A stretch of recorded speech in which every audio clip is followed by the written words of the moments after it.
we started recording. So, last we left off, the Gilded Gears group had completed their mission in a very odd way. Straightforward, I call it. Instead of beating around the bush, learning as much as they could, things got a little heated, and they managed to find something out that they maybe regret, Lance? But, regardless, the group from the Gilded Gears world is headed to a set of coordinates that I'll actually ask. Did any of you ask the other group where they were and for the coordinates?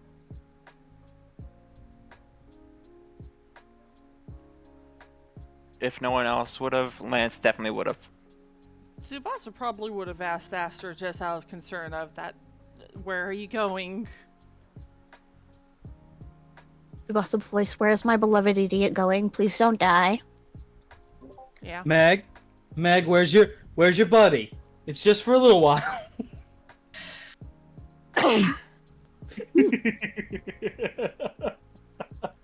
Also, Cherry, double check that it's picking up your end of things too. What, the recording? Mm-hmm. Did it not pick up at one point? No, I'm paranoid. Yeah, everything's registering. Okay. So, you guys are headed to the coordinates given, and because you're on the main ship, it's kind of a smooth travel if you can consider listening to various points against the hull and against the top deck of things that would kind of kill a normal ship, but this is a massive galleon of a ship. It's a little more hunkered down than most.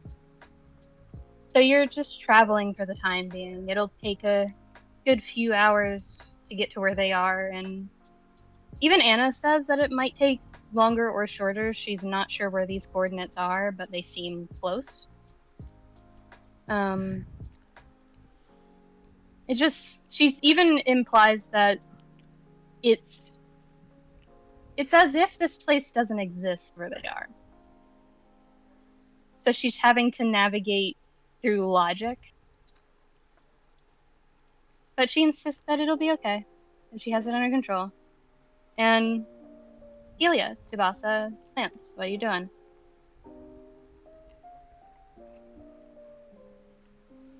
Well, does Helia just outright come to Tsubasa just like, hey, I've got an idea? Helia just locating Tsubasa, just hands on shoulders, go. Had thoughts and I need your help. Alright. Speaking from experience, thoughts are dangerous. Only Yours, thoughts. maybe.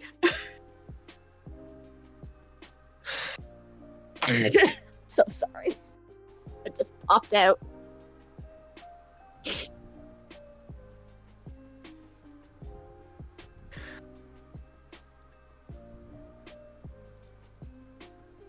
But yeah, no, he's just like, okay, what do you need? I need you to come with me to find somewhere quiet where we can talk to the idiots in our heads. Alright. Let's... Does it need to be quiet? You don't just tap into your inner Inner what, Them? Lance? your inner quiet. It doesn't need to be quiet on the outside. Yes, it does if I'm trying to have a conversation. Anyways. Helia, Yeah. as you're having this conversation, it kind of occurs to you that this is a two-way communication line that they at least implied that's what it was. We They have been did- able to poke them back and forth, so makes sense. Mhm. And there was a warning from yours, from Strelitzia, that if you were to contact them to give them a heads up so you don't catch them in the middle of whatever they're doing, if should it be important. Do you do so? Yeah, just the poke of I need to talk to you. I don't want to get, like, interrupt, but I need to talk to you. You just at the first poke, you get like the mental equivalent of a thumbs up.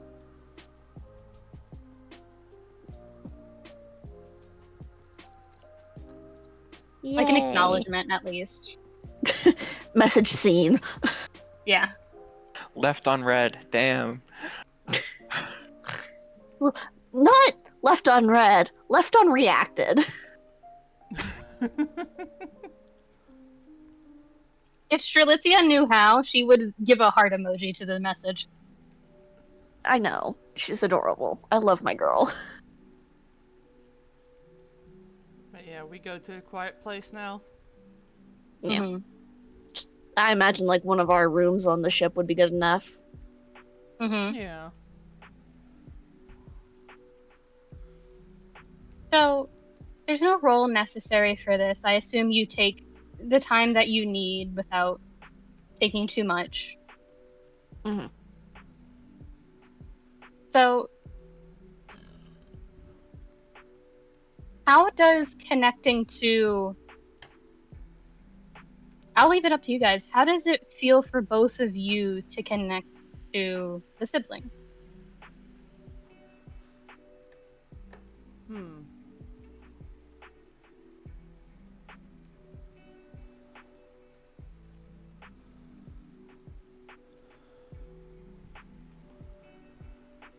Like going into a trance?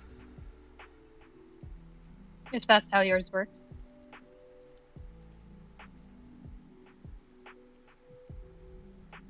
It's magical. It can be anything. I don't think it's too complicated. It's like mental FaceTime. That's hysterical, and I love you. You're welcome. So, you essentially give Strelitzia a call first. You're the one who initiates the summoning, the ritual cast of what equates to an older version of it's almost like an astral projection. Because you know you used to be able to go there, and you don't know why that would change. And I think at first your intent is not to go there, per se. But you kind of don't get a response from a text or a call. Even though she did acknowledge you. Yep. So you do the last thing that you probably weren't expecting to be able to do, and you pull Tsubasa into one of the projectors. And the first thing that hits you is the scent of the sea. It smells like you're above it, or near it, somewhere on the coastline.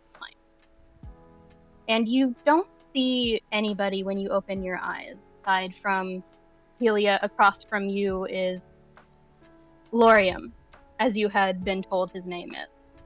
And across from you, Tsubasa, you see Strelitzia, but there's people coming and going that are blurry. As if the projection can only give you so much information. And before you can truly react or say hello, you see Lorium snap a crab leg and bite into it.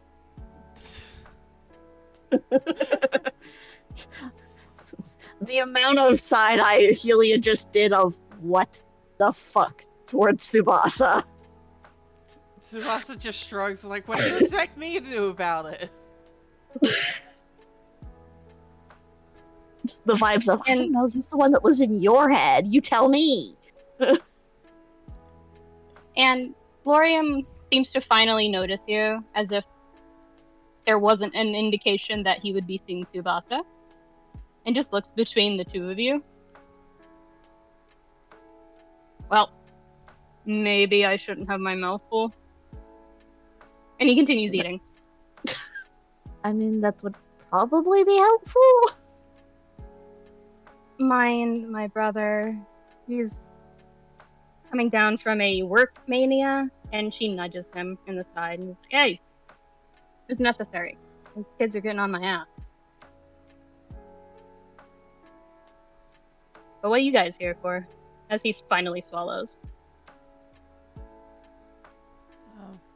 Well, we actually had some questions. About what? And Strelitzia does look confused. Because the notification you sent her essentially didn't indicate as to why you were coming, just that you were. Yeah, this energy of hello, person who lives in my head. I wish to speak with you. Mm-hmm. Well, I had questions about the connection and how and why and stuff.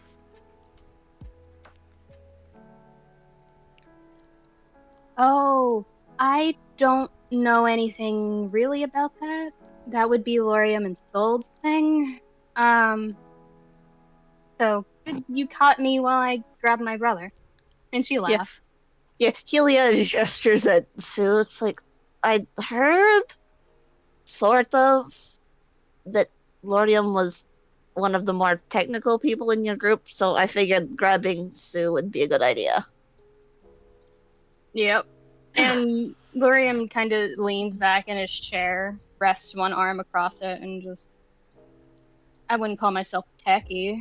That's more Rawan's thing. But what do you want to know? Well, so far with who we know is connected to who, I can't see any logic in it. It feels random at best. It's half random, half circumstance. So mostly risk. It's a guessing game of us figuring out who in the future would be best for us to continue our... He pauses, trying to find the right words. Our magical potential. Because there's kind of a rule about Keyblades, unfortunately, that once you get strong enough, kids and family just stop being a thing because you don't age. You don't... Like, God forbid you become a master like us. It shuts down your humanity. Even if you remember it, it just doesn't work. The most puzzled expression. Basically, what I'm saying is this is us trying to reconnect, to find a way to bring ourselves back into reality, and it just happened to be you. Sorry, I don't really have a better explanation. Sold at the labs right now. Much to her chagrin.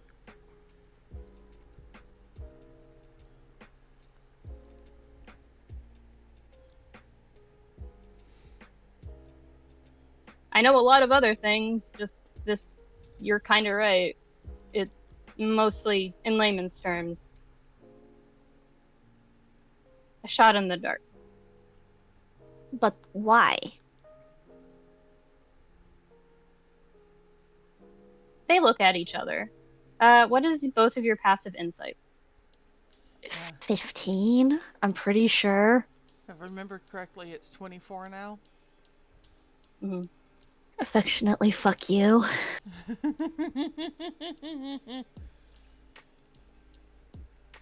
Tsubasa, you notice this look immediately. It's the look your mother and father used to give each other when you would ask a grown-up question when you were younger, and they didn't know how to answer you.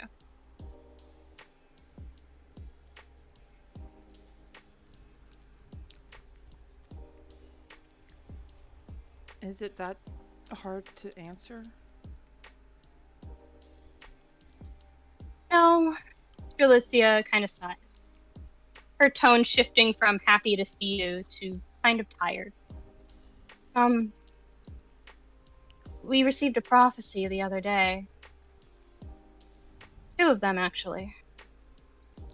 Our local oracle in our group, he didn't understand it at first, but it's made him anxious, wary. Blaine, our oracle, he says Tala's going to fall. We don't, according to him, we have a year, and we don't have anywhere else to go. He smiles sadly. I mean, we told you Scala didn't exist in our time. I know, I just thought we had longer. Fair enough. But then again, and Lorian speaks up, everybody always does think they have longer.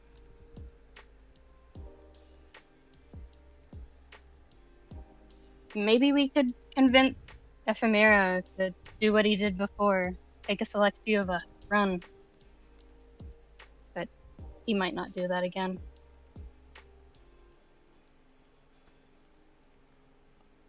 They shake their head, kind of at the same time, almost a twin mentality of like doing things at the exact same time.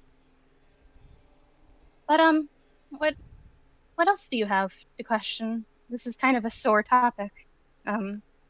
You're kind of the first outside of our group to know about that.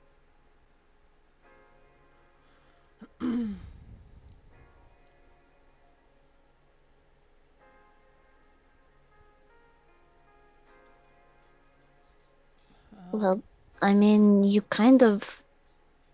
don't have what I want to know from what I've understanding from what you've said so far. Don't know how the connection works or why it chooses the people it does. Well, and Lorian kind of speaks up again. She's like, it's just complicated. It's mostly chance, like I said, but there are factors we did rule out for who we chose and what we let it choose.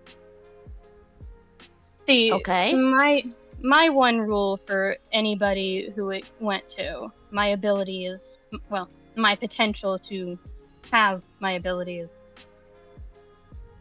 It had to be someone who in the future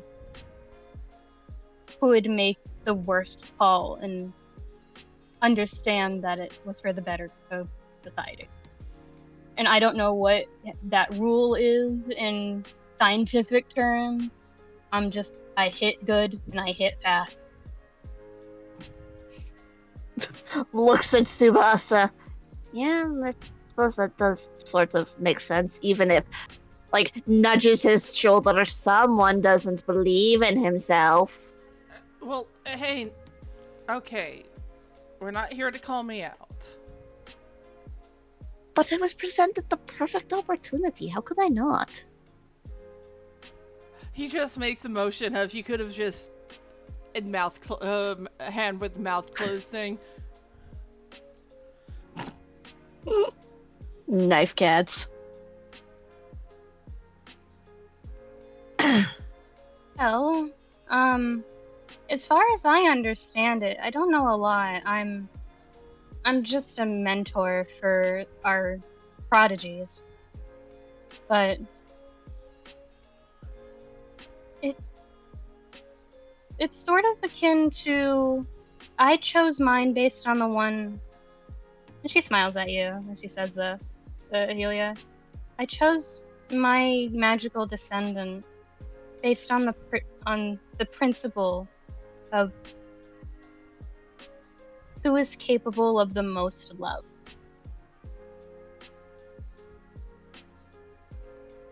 It doesn't seem like much. It doesn't even seem like the right thing to do according to the rest of my friends. But it's important. Love's important. I mean, I won't argue that. Tsubasa does sort of glance over at Lorium, just like, what was yours? I already said that. He just kind of goes back to eating. Out of character, I don't remember what he said. He said he chose essentially his candidates based on who was most willing to make the tough call, essentially. Ah. Things that won't be agreed with until it's already over. Okay.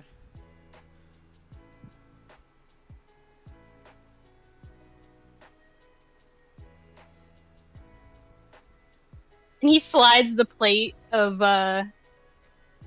still full of crab legs over to you, like as if he understands that you probably haven't ate.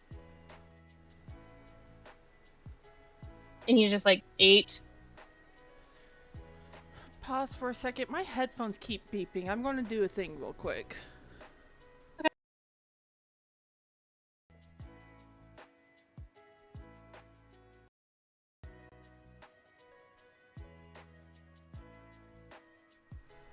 Okay, I did the thing. Okay. Yay, things. Why is it still beeping? God must hate me, yeah.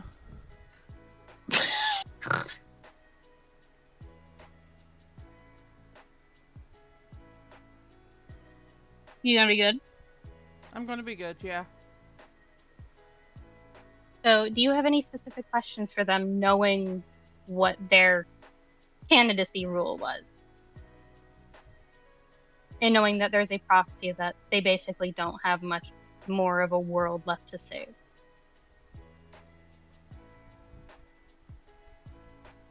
Is there even anything we can do?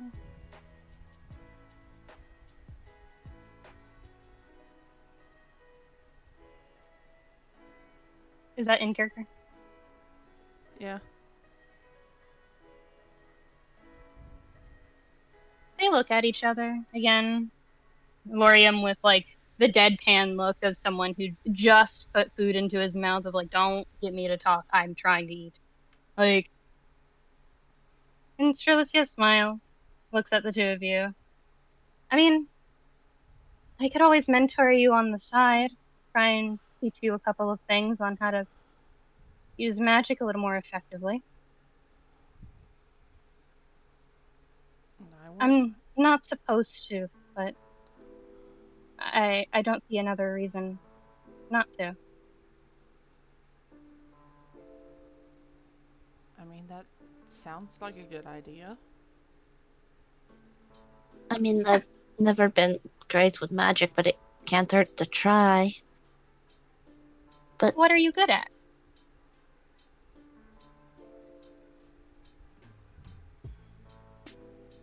I mean, I'm an artificer. I gestures vaguely. Tech is more my thing than magic ever has been. She thinks for a moment, and she takes out an odd-looking device that you recognize as a prototype of a phone. It's basically a fucking prototype of a Nokia, Oh my god. but magical. Incredible. And she sends a proper text to someone. You hear the ding go off, and she sets it on the table and waits, tapping her fingers together. If you only have a year, will we be able to contact you at all? After years past our time? I don't know.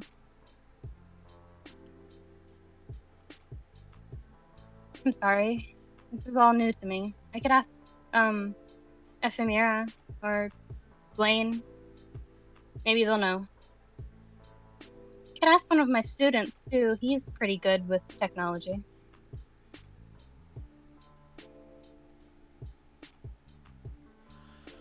So he's usually holed up in the ship and tilts her head towards Lorium.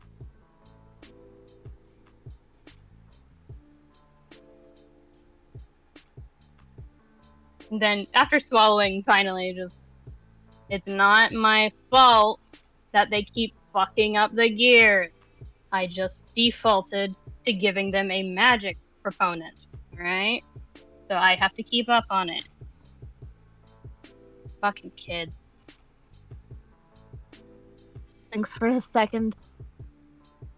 You mean...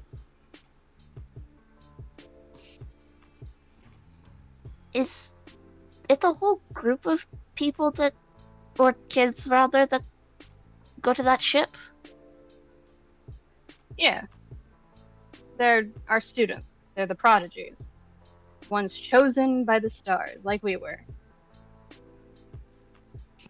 The most incredulous look Helia has ever given anyone. There's a shrug.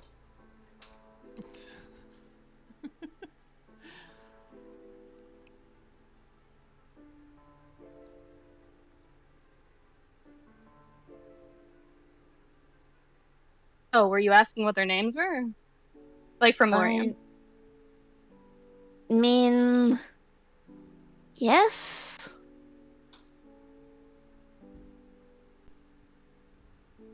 The one that we're talking about that handles all the finances and all the tech and makes sure everything gets where it's supposed to. Name's Itsuki. Helia looks at Tsubasa and just goes, Anna's captain. Yeah.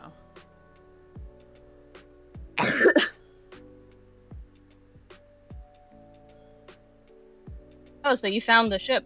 That's good. Something outlived mean- us. She's certainly held up well. Aside from Anna, which looks at Tsubasa, we could probably also use your help on. Right, the black She box, was right? damaged.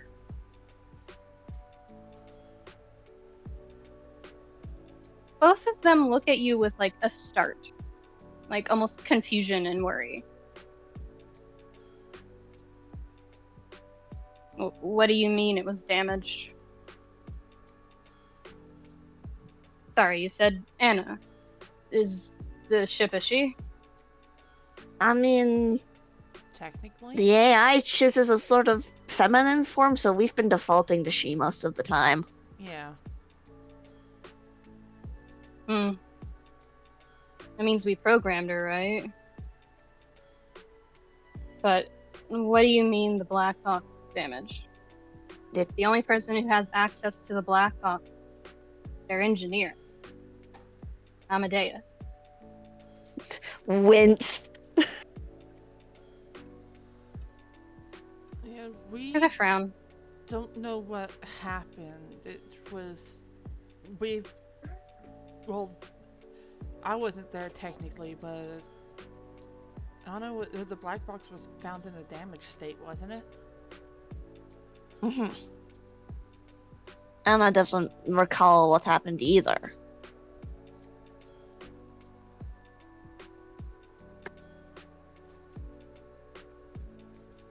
Well, and Shrilithia seems concerned when she speaks up, but she does offer.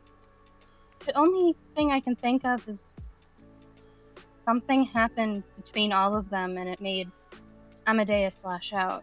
He's always been unique.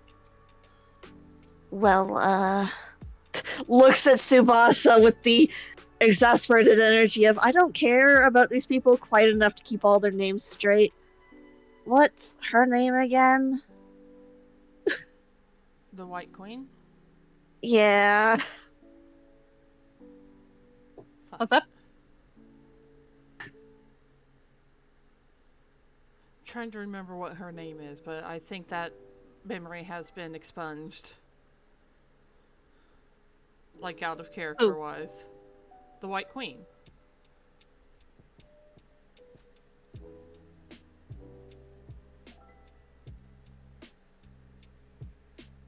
Well, Do you mention the titles at all? Well, I think, did Tsubasa say the White Queen question mark out loud? No, that's her pretend name. I found her real name. but yeah, no, Tsubasa does say the White Queen question mark at Helia. While Helia is trying to remember her name. Because we got it out of parts of it out of the glitchy book, but it's for everybody else.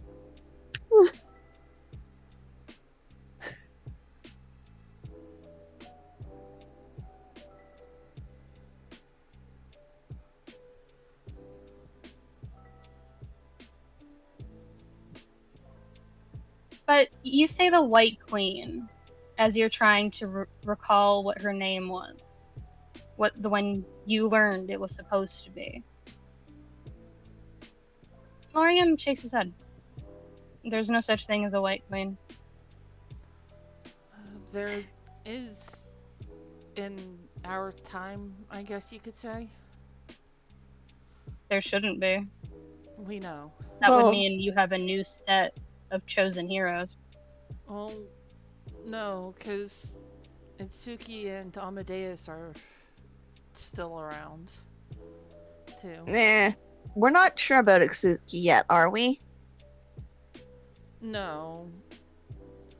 Well, I Yeah. mean still around as in that's still lining up. Yeah. I know Helia 3 gestures. languages. Amadeus is the Black King. And him and the White Queen are functionally actively trying to kill each other. I think. They look at each other again. Tsubasa, you recognize this look also. It is the restrained look of recognition, of not trying to hide it, just listening, but recognizing something. But we found out that something happened. We don't know what, but the White Queen was supposed to be the Black Queen, and the Black King was supposed to be the White King. And the other two are actively, well, 3, including Itsuki, are actively MIA. We met Zemnis once, and there was something deeply wrong with that man. He was sort of glitching in and out. He was obsessed with the idea of dislodging himself from reality for some reason. That checks out. I think he succeeded. Hmm. And looks at Tsubasa. You met the 4th one, kind of, didn't you? Yeah, hold on. Yeah, Lace. I met her in a dream. Oh, I wouldn't do that if I were you. Lorian speaks up. Why?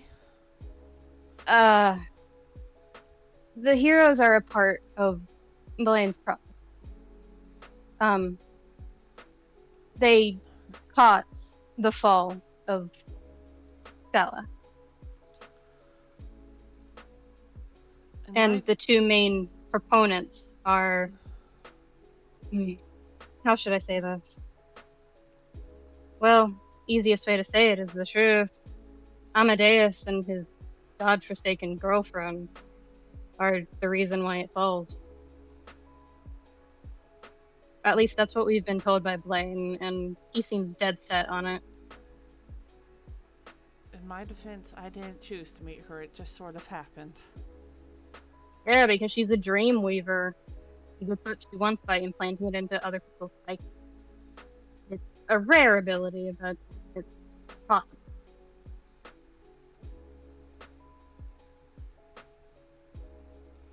Let me guess, she said she was trapped somewhere? Yeah, and she wanted me to help find the others. I'd be careful. Oh, why? Her obsession was with memories. The more that she could collect, the more that she could physically carry, even if they weren't her own. And he grimaces a little bit.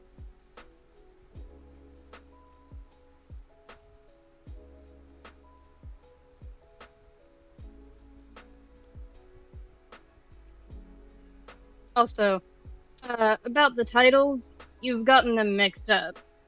It's the White Queen, Black. It is the White King, Black Queen, and did the others have titles? They're supposed to. Silver King and Grey Queen, and no, we didn't. When we're from, Amadeus is the Black King, and what's her face is the White Queen. I can't remember her name for the life of me. Serafina. Someone or something switched them. The only way it switches is if one of them dies, and they can only be killed by each other. And yeah, that makes sense, seeing as they seem to hate each other right now, so. Yeah, Serafina is an oddly determined sort. Not want this.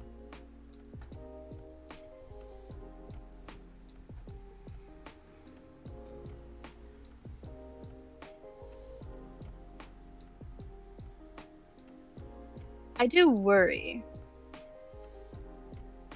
Because if they're all separated and Semnus succeeded in his research, that means Laith also succeeded in hers. And what was her research? Your insight tells you that he's not trying to lie to you, he's trying to find a way not to worry you with the next thing he says. Just a thin line, lips, and like going from pursed to thin line, and just,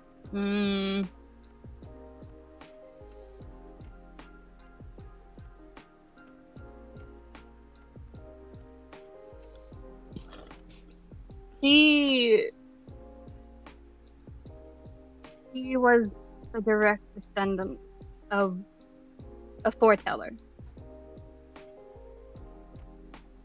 And the foretellers are questionable at best sometimes.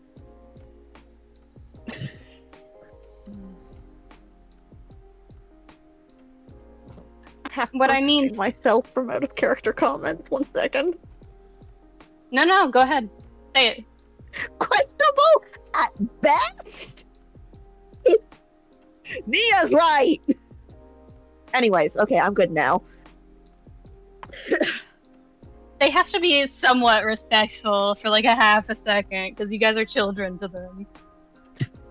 Helia was like 23, 24? I don't know anymore.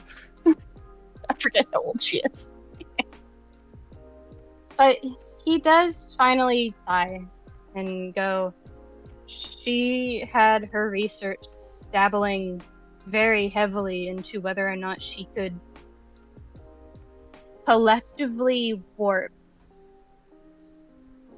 the memories of an entire world. I called it an obsession for a reason.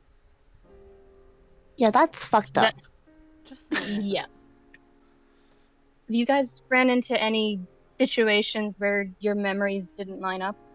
Because if that's the case, then her research has extended from simply a world.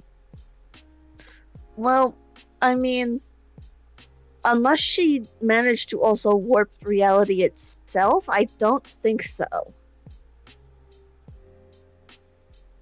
Can Tsubasa take a moment to try to think of something? Sure. Like roll a history check sort of thing? Sure. Okay. Gonna. Oop. 13. While they're talking, the only thing that comes to mind is Lex's debutante ball returning. The memory you got. Where it didn't happen. but you felt it should have. That it was more right than what did. Yeah, he does take a moment to think of that. It's just like, oh, wait. You remember when we had those memories at Lexus Debutante, yeah? The deja vu? Yeah. What I remember didn't really line up with what happened.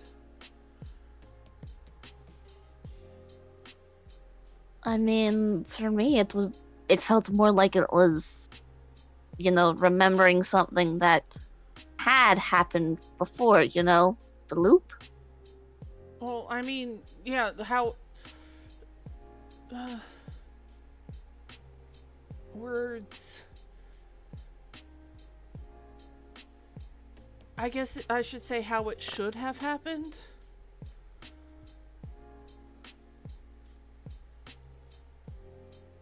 That would be her, especially if she spoke to you once already.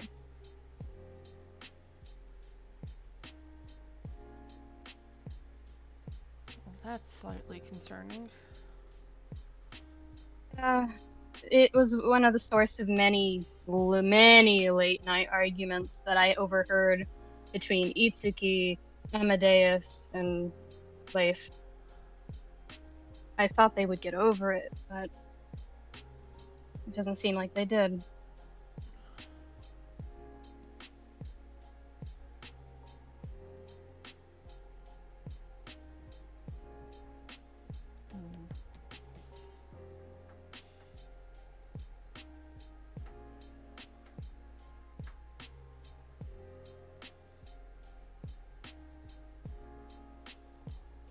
Do you guys have anything else you'd like to talk about? Like, he seems like he's currently struggling to open a fucking Ramune bottle.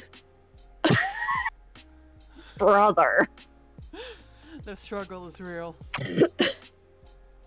And Strelitzia, without even looking over at him, takes the bottle, taps the thing, and hands it back over to him, and he just stares, 1,000-yard stare. Oh, brother, this guy stinks!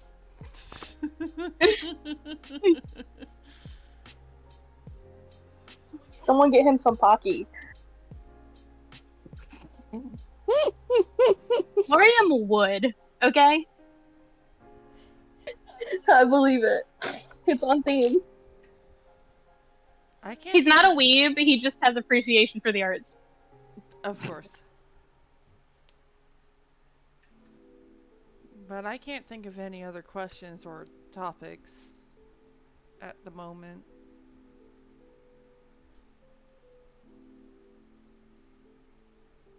So, do you bring that to a close? Or do you just talk with them for a little while?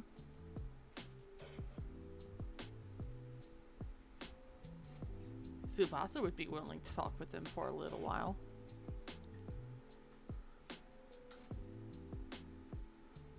Yeah, it's just... I feel like there was something else I wanted to talk about, but I can't for the life of me remember what it is.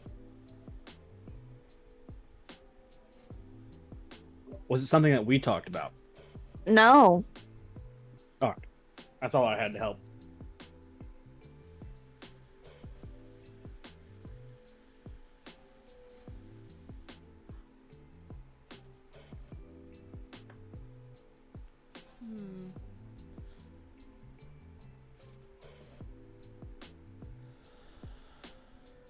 I suppose at this point it's just waiting for whatever Strelitzia's text was about then? Yeah.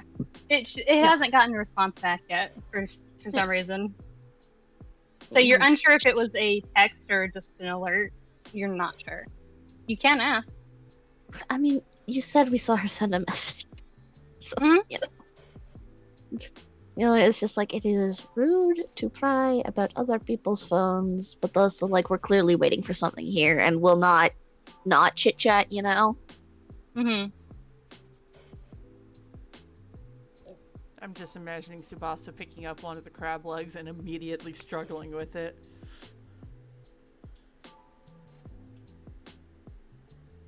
As you guys are chatting back and forth, you don't know how long passed. even outside of your astral projection, it's kind of hard to. And then just there's a ringtone of like the notification alert sound. Of course, her ringtone would be this.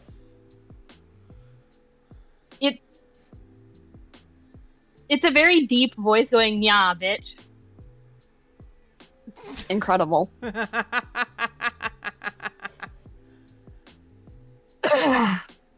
And Strelitzia doesn't waste a moment, just turns the phone back over and brings up a couple of slides and looks them over.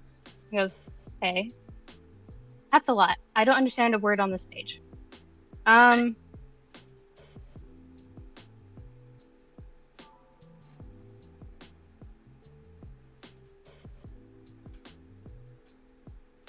I do understand one thing, and is that Blaine took a week or two to tell us the prophecy because this means Gold knew about it before us. Great. Okay. She's going to try and use our communication line, our magical connection, to give you some blueprints. You're not gonna understand them until you're a little bit better, from what I can tell. My beloved, you're underwater. Unfortunate. It basically, she just says that Gold is going to try and use the magical connection and send Helia some blueprints. Steven says, you're not going to understand them immediately, so don't try and force yourself. Just get them down onto paper. They won't leave your memory for a while, maybe a month or two. You should be fine. From what I understand, they're upgrades for weapons.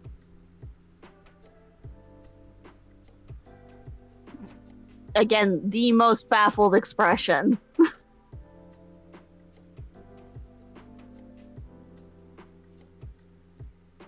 Why are you looking at me like that? Just a like innocent response. I don't know. I just didn't expect weapons, I guess. Well, it looks like one of them is a item more than a weapon, so maybe it's just an accessory? I can't read these at all. What did you call it? I'm not an artificer? That is what the class is called, yes. I'm not that. I'm not a techie. I deal in matters of psychology. Matters of the heart, if you will.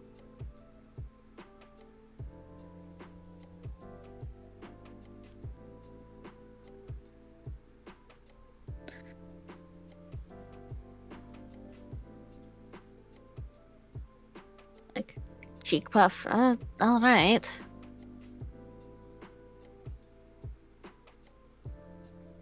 Is that all you guys did? Because we're kind of in a rush now. Blaine says he has an updated information schedule for us. I think that was everything, yeah. I mean, functionally, yeah.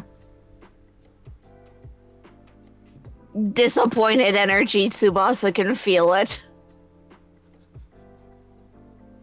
Tsubasa just reaches over and pats her shoulder, just, there.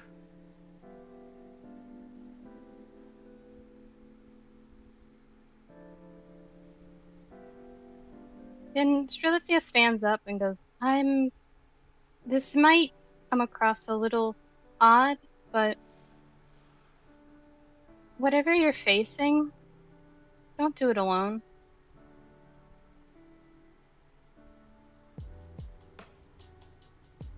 We're not planning to. She nods.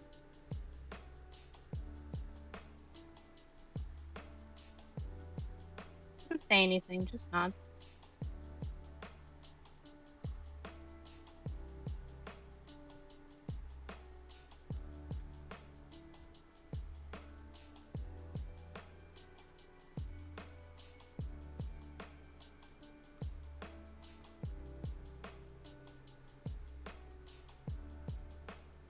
And Lorian goes, okay, so can tell one of you is not happy with some of how this went.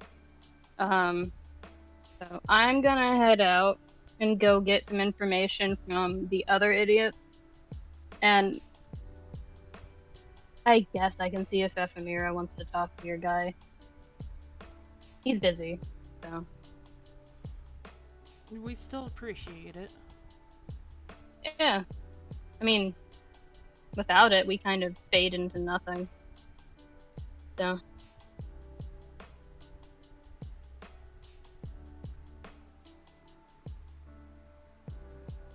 He looked out over the water and goes, man, another storm?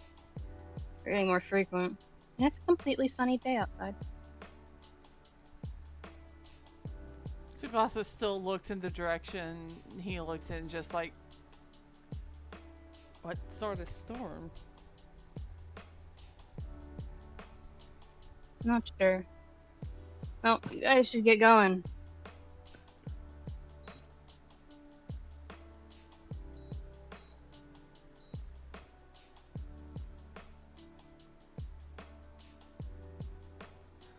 I guess we get going? Yep.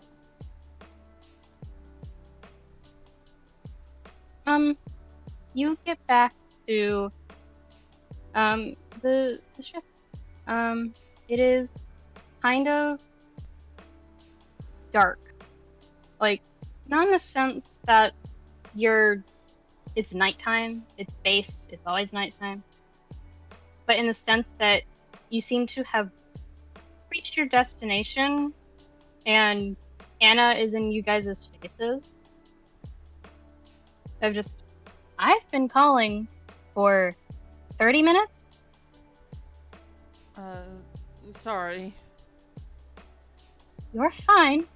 I was growing concerned that you were lulled into a false sense of security with this ritual. We were just talking for a while.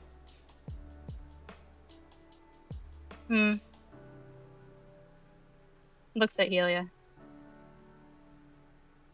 Almost for confirmation. Thumbs up from what is essentially, you know that one flat on your back emoji you send all the time? Mm-hmm. Yeah, that's Helia right now, just thumbs up. Thumbs up from the ground. Well, our group is currently trying to figure out what the best course of action is for meeting up with everyone. If you wish to join them, they are in the cargo bay. Alright. Yep, might as well. Don't sound too excited, Helia. Saddest, most pathetic, wet cat look at Tsubasa.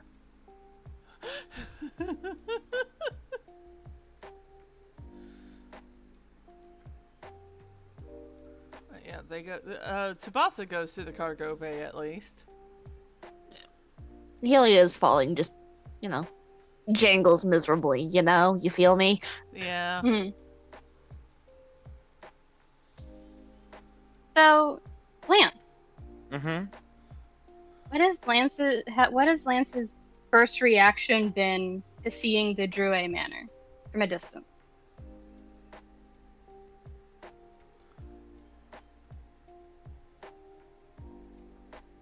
How big does it look? It is a mansion. That didn't answer my question. Do you not know how big mansions are? Me, no. I have never been to one personally. Here's a hint. They're fucking huge. They take up enough space to where the taxes on them are equivalent to what most people pay for groceries. Think of a castle, now make it a little smaller. Okay, that helps. Fuck. What's happening? So you know how big a castle is, but you don't know how big a mansion is. Here's the top down of a mansion. Ah. You have a garden in the back. Some more patio, a pool, full size. You have more than likely multiple floors. From the top down here, I'd say about 3 floors tall. 3 floors tall. Mansions It have has a like shed 20 that would. bedrooms. Oh yeah, no, that shed right there near the entrance, the thing that doesn't have a black roof on it, that is the size of your apartment, Nia. Oh. Mm-hmm. We're gonna put solar panels on the roof.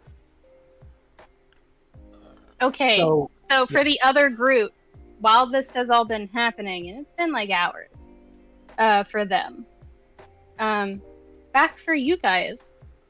Did you guys follow out the assist, or did you stay in the lab? I have an important question. Mhm. Were we told that the lab is complete? No. Aster will check with Arthur. We following or are we going? Oh, I was gonna check out here first. Hmm? I was gonna check out here first. Here first. Looks at Caliban. Looks at Lex. You guys go. Looks at her name's not Velra. What is it? Yeva. Yeva. It's not even to start with a V. Why do I keep thinking it's Velra? Looks at Yeva. Go with Lex.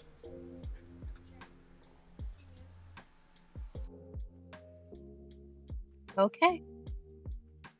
Yeva looks a little worried, but does like grab Lex, who's kind of standoffish about something, and just walks out.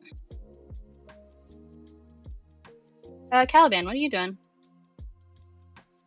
I very quickly had to tell Cherry to mute so that I could talk. So.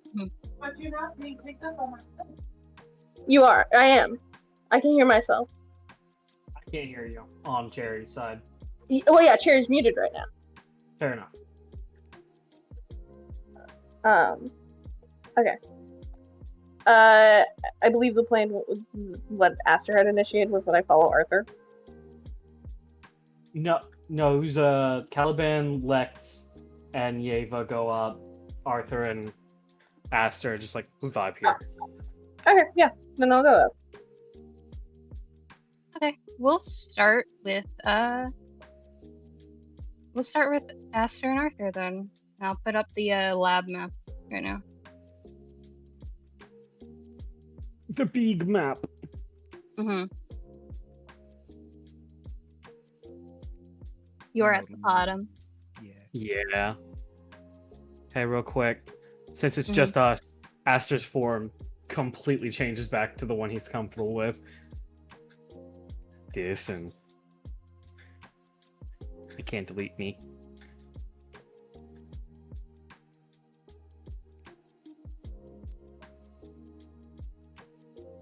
Did you tell them to leave specifically so you could do that? What's up? Did you leave specifically so you could do that? Tell them to leave? Aster just looks and goes, no, just... That takes a lot of concentration, and doing, like, changing clothes is a lot harder than you think. Changing, like, if I tried to copy your face right now, I could do it, but, like, it's just so much fucking work. Kind of like, you know how you tell your body to stand up? Yeah. Arthur, please get close to the mic, man. Yeah. 200%, and I can almost... Okay, there we are. Well, yeah, it's kind of like that. So when I get the chance to sit down in this metaphor, I'm going to do it. So you did do the thing I said? Yeah, more or less. But not because... Not because I told them to leave. No, I just... Used to the old face. We've had this conversation before. Yeah, but you were also just completely confessing during that time, so... True. Gonna look at the big mech suit and just stare. You're gonna wait on us, aren't we? He's not in there. He left. I still see Gideon on my screen. Well, he left the suit. Oh, right. It's there. What happens? What do you think will happen if I true scan it? Not a clue.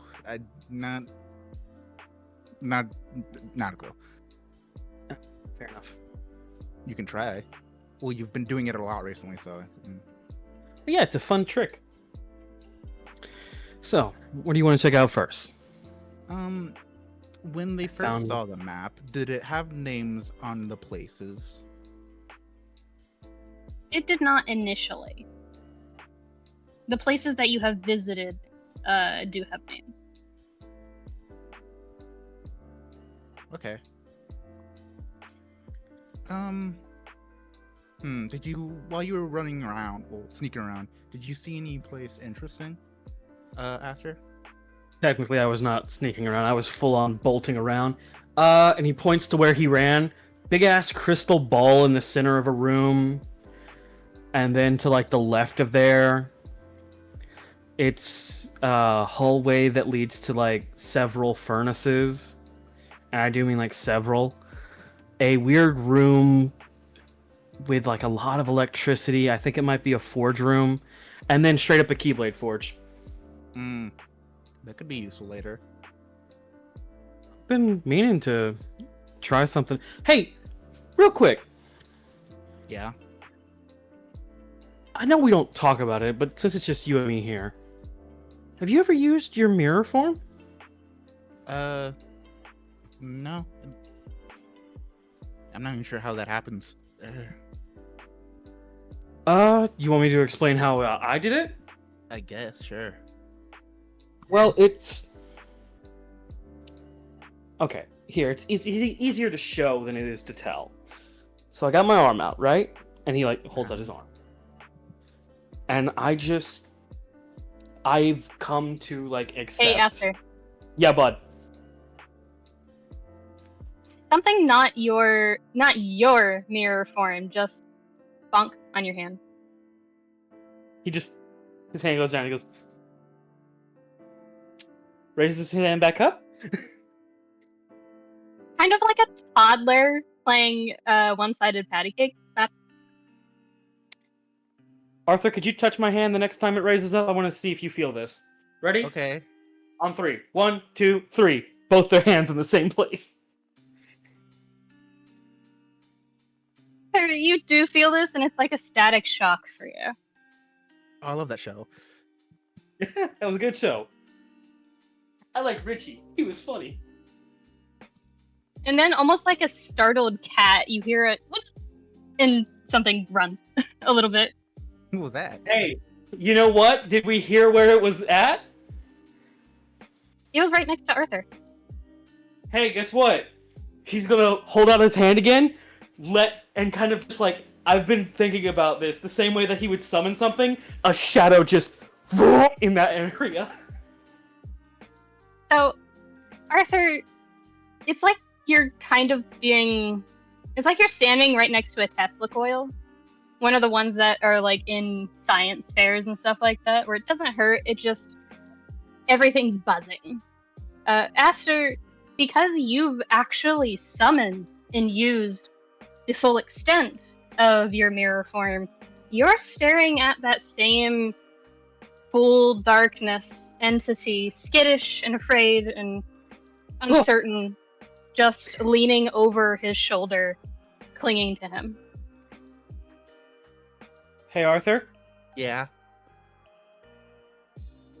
He's going to try something. The same way, because canonically, Aster during Caesar time was a farmhand. He knows how to handle skittish animals. He's going to do the most like, hey, offering, I'm good, lower, I'm good. You good? Like holding out his hand next to Arthur's head. Archer's just looking, like, what the fuck are you doing? Don't freak out, fuck off, don't freak out. Don't say shit, I see something. Arthur, you get this like out of body feeling of like, instead of you feeling annoyance, it's like an out of body, something in me is annoyed. Mm-hmm. It's the annoyance of like, bitch, do I look like do I look like an animal? Do I look like? Yeah, just the immediately. Does Aster catch that with his insight? Yeah. Immediate response. To be fair, when when the fucking holy beam of whatever the hell my mirror form is took over my body, I went feral, so I don't know.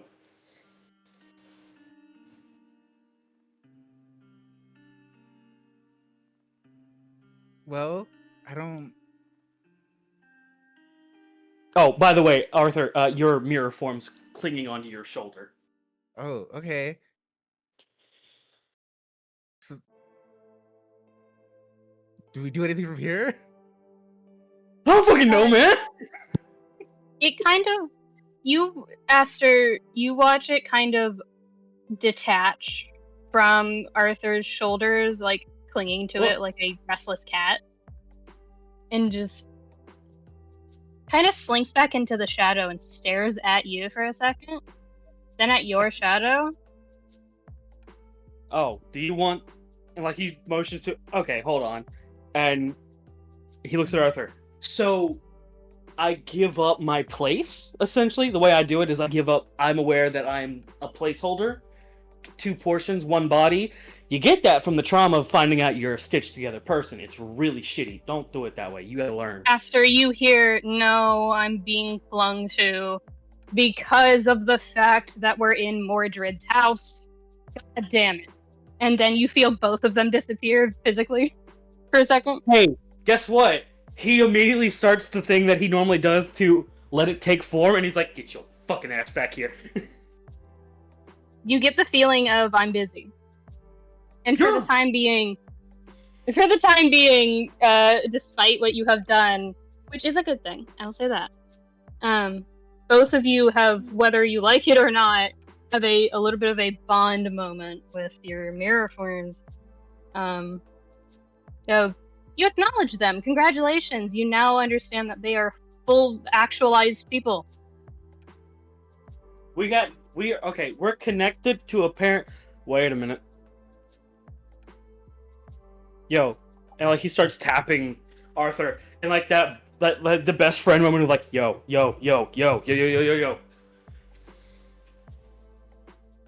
How many time loops have we been through? Do we know this? Do you know this? No. We know it's been a few. Was it okay? The thing about us and me not having an arm and a paladin in that dream, did we both have that? Not having an arm. I was a paladin. Yes.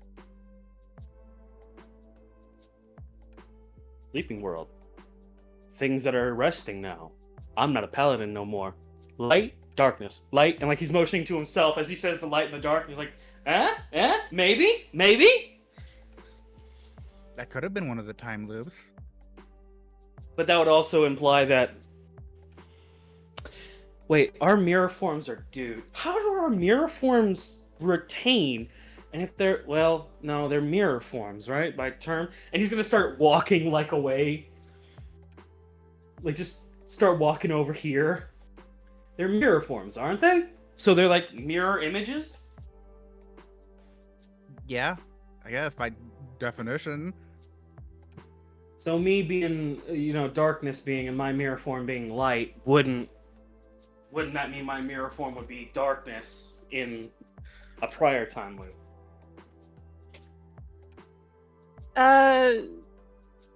Hey, dear, history man over there. Yeah, what's up? Yeah. I was more referring to the person who has an above an 11 in history. I know. I just find it funny to respond to you sometimes. This is more of like an offhanded thing. You can roll for more information if you want. From what you remember of the Sleeping Worlds history class, which was like an offhanded study because everyone was interested in it. You remember that the Sleeping Worlds were defined as where anything that can be possible is possible. It's basically the impossible realm. Mhm. If you can think of something, it will probably happen over there. And it's usually where a lot of wizards get their ideas and their dreams and their sleep and their like stuff like that. Mhm. So to say that it is a direct mirror isn't quite true. That's all you can gather. Okay.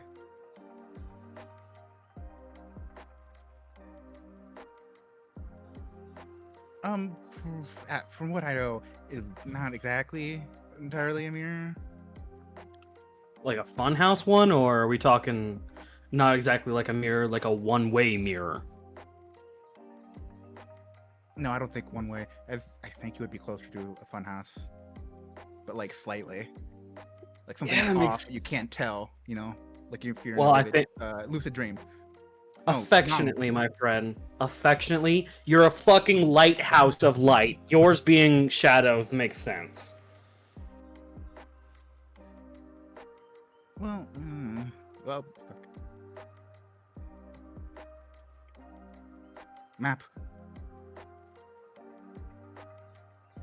We really should interact with them more, because they're dudes, right? They're like actual people. Yes, they are dudes. They are people.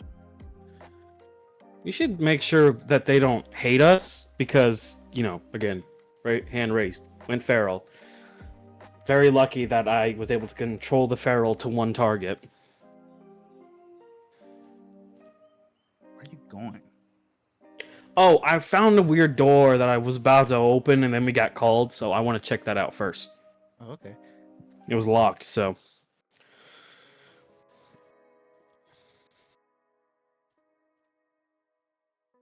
Here it is. And he gets in front of it, and he's just like, again, checking the door, if it's got anything underneath it, like there's any holes in it. Like last time, yes, there are spots in the door that you could theoretically do something about.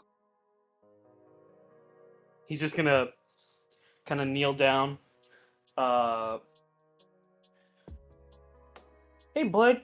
And, like, you see his shadow kind of extend just the slightest bit.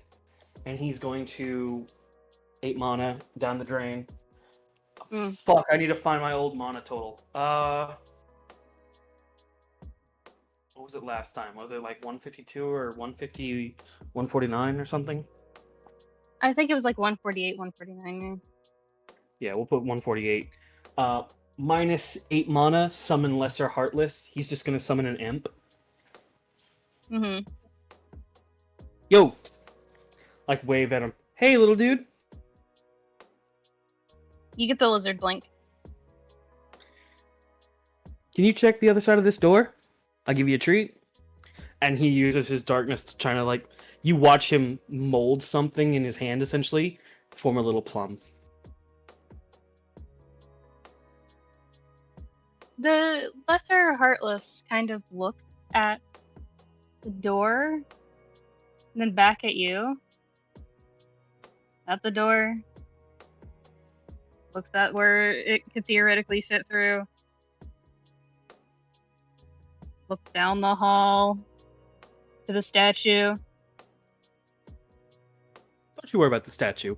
We got it, if something happens. Looks at the door. Extend leggy and turns into a flat shadow. He just, like, as he's going, like, he's already forming a second plum. Like the 2 Scooby Snacks meme.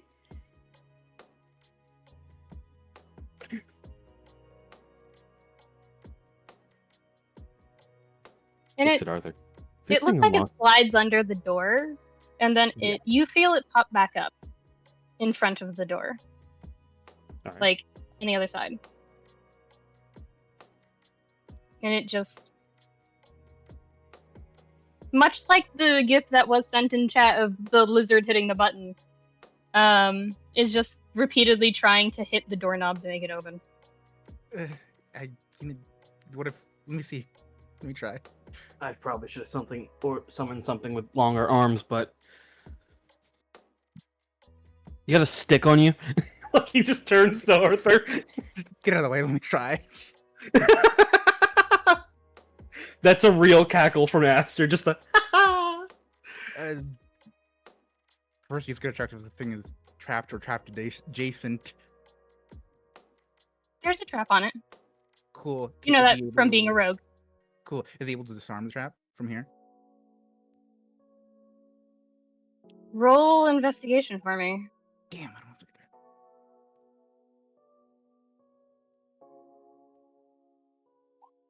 That's a 12. I'd say you know there's Hey. a trap and that it's connected to something, but you're not sure if it's bad or good. Hold up. Damn. Roll that one more time. Help action through the Heartless because he's on the other side of the door. Mm-hmm. Sure. Go ahead and roll again. 16. There is a key for this that makes sure that the trap doesn't go off. But you know that the trap, with the help of the Shadow Heartless that's on the other side, is not friendly to anybody darkness adjacent. Uh-huh. So you could theoretically just open the door, but then prepare to have Aster not feeling great for a while. Hey, let's also pull back the imp. We don't want Aster to be on bad terms with people. Yeah, I mean, there's a trap here. Probably should get him out of the way.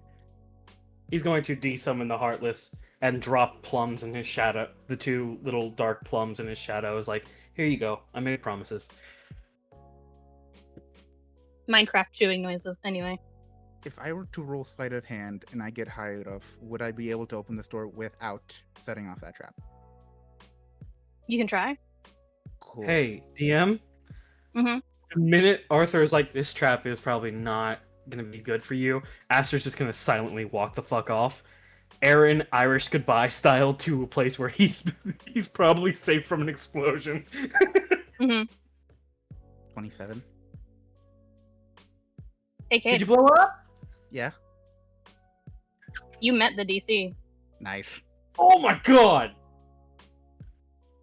And the door swings open. You hear a fizzle and a pop of magic as the trap just deactivates. And you know from that sound alone, your attempt kind of busted the lock. Essentially, Mhm. you successfully unlocked it without it breaking the actual physical lock, but the mana itself is. Right. Arthur's gonna yell, I got it. Walks in.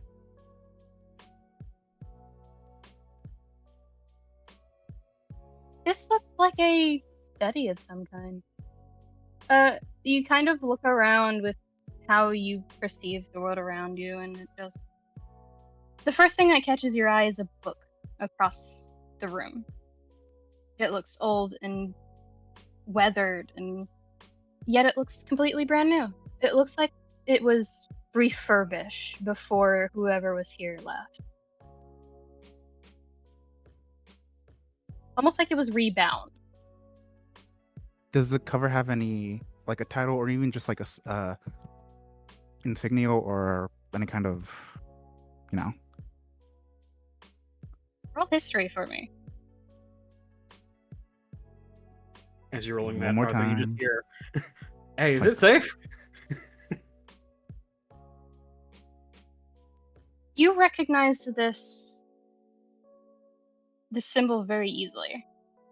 Your studies into history have helped you far more than they've harmed you, though they haven't been great recently. And this symbol on the front, the only thing that you register is the symbol of Alexander Gawain. Oh shit, he says out loud. Uh-oh.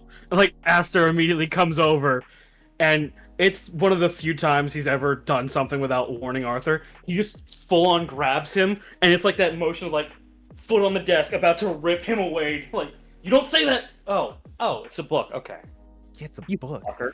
Like, lets him go. Don't just go, oh shit, and not respond to me, asshole. I was worried. I said I got it, and then I walked in. Yeah, but I said, are you good at the... Fuck you. What are you reading? This is a book from Alexander Gwaine.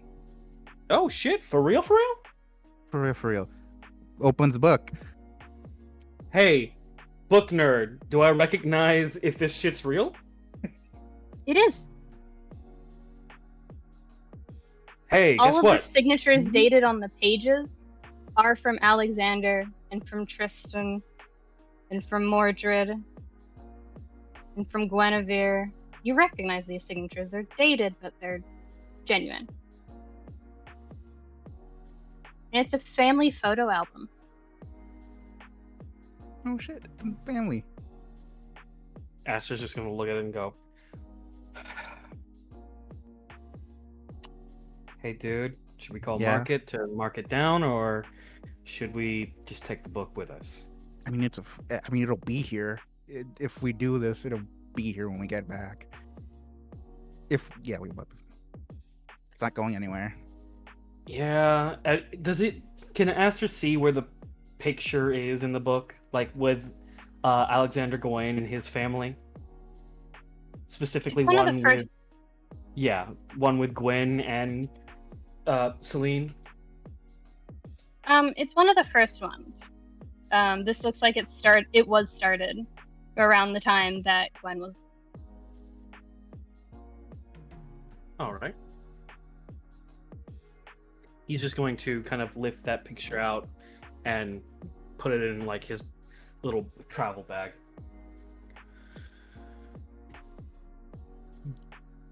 Like under the photos, do they have like little like Bomb sometimes traps. we'll put like little like notes on it. Mhm. Like if it was for someone's birth, like this is So would the next Arthur piece of the see world. anything if Aster like pulled it out and was checking it out? Because the back would be facing him.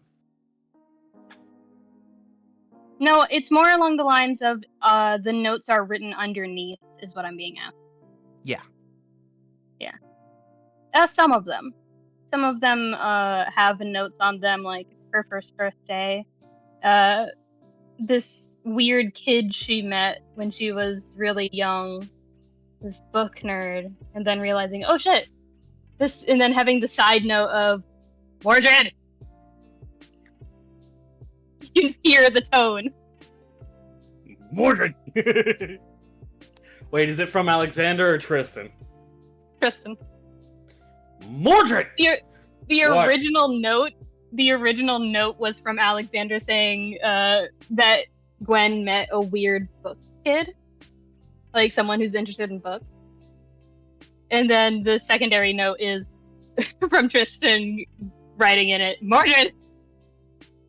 Basically, come get your kid! Mordred, get your child! Which one? The fuck you mean? You only have one! Mordred? You only have one, right?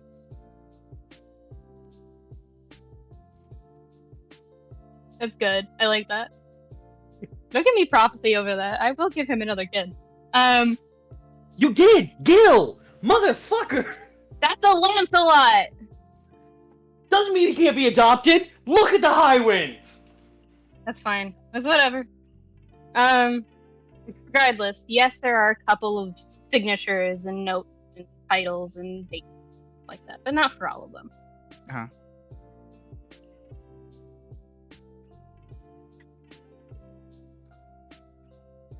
It's like, is there anything else in this room that seems noteworthy? Or at least on this desk. On the desk, you do see a couple of drawers that seem, again, refurbished, as if they had to be replaced. They are locked. Well, time to unlock. Go ahead and roll sleight of hand. All right. With advantage. Fucking.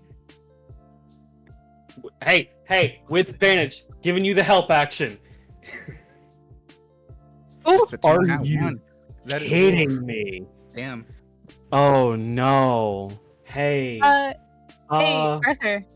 Oh yes. No. Not Shut only- the fuck up, friend. Hold on. Hold on, I got Yeah? this.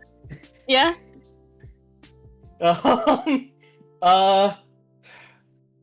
Help is an action, Yeah. and once more, as a reaction, you can choose to offer a target and ally advantage on their roll, granting them a potential boost. One more advantage. That's not how advantage works, buddy. Fuck! Fuck, come on.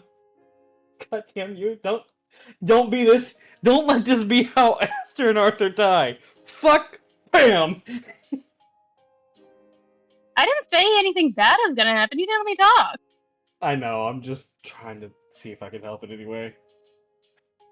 That's 2 nat ones, baby. I don't think you can fix that.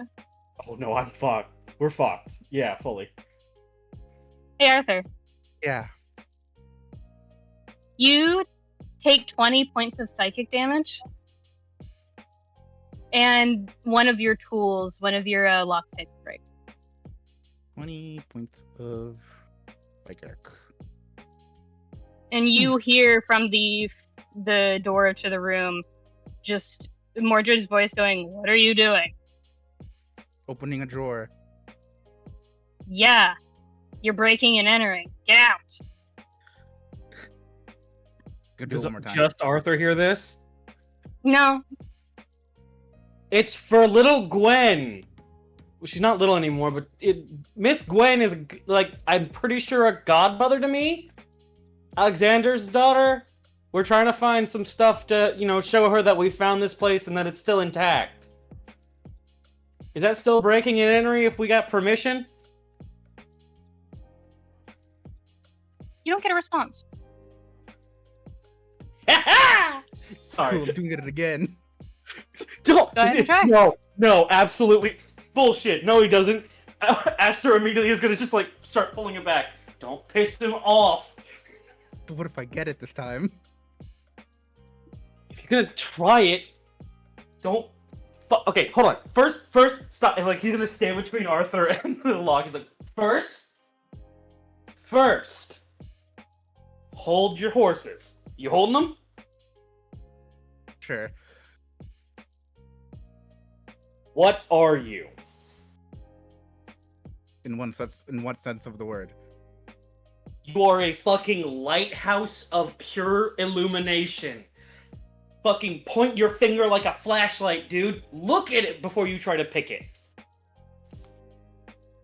Turn your eyes into flashlights or some shit. Just don't piss Can you turn off. your eyes into black lights? No! What? Don't say shit like that. I'm going to strike.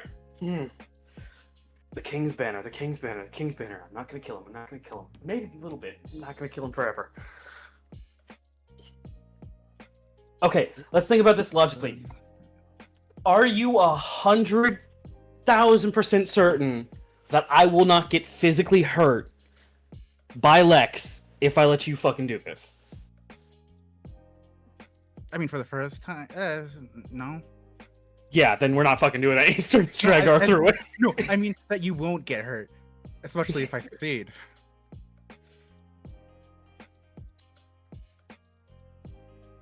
He's just walking off now. He's like, no. He's checking the other edge of the room. He's like checking around, seeing if there's anything else.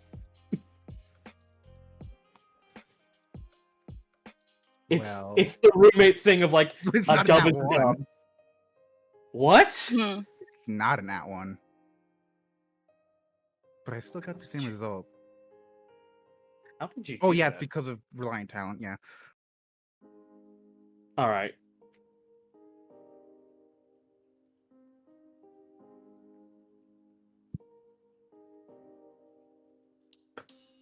So you got a 23 on the dice.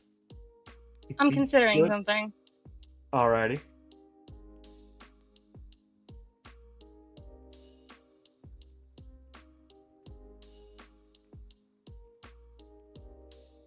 Yeah, that works.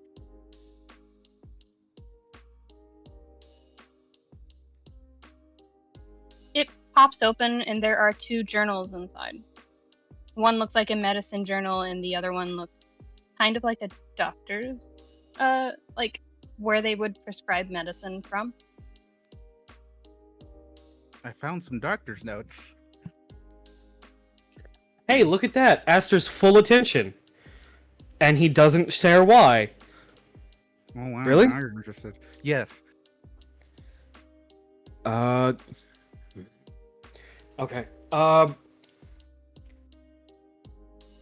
Hey Arthur, how much you trust me? You asked this a lot. I do.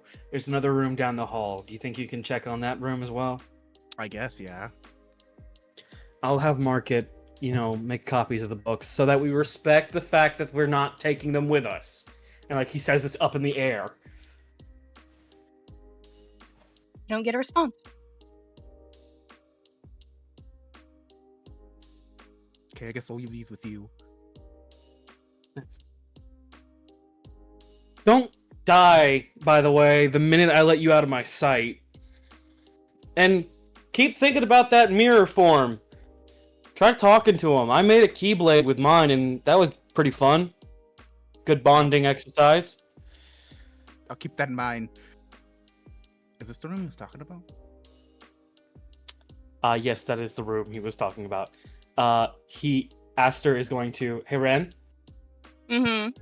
Aster's going to crack open both books at the same time and start looking for the symptoms he saw on Lex. Make an investigation check for me.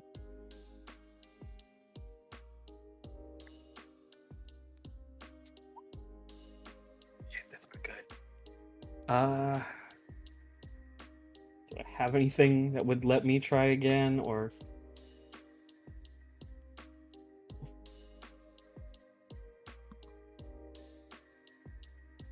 It's a lot of messy handwriting from so far.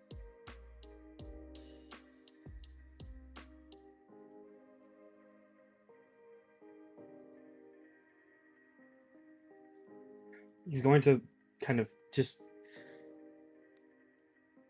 take a moment and just take a deep breath. Calm down. If anyone would know about it, Mordred would.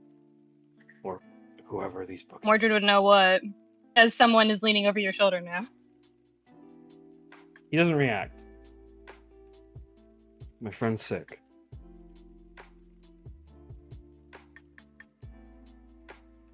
He's Yeah, got I know. something. You know. Mhm. How long have you known? I don't think that's... You're looking for the cure. I am. Or a way to treat the symptoms, at the very least. It's curable. Just hard to.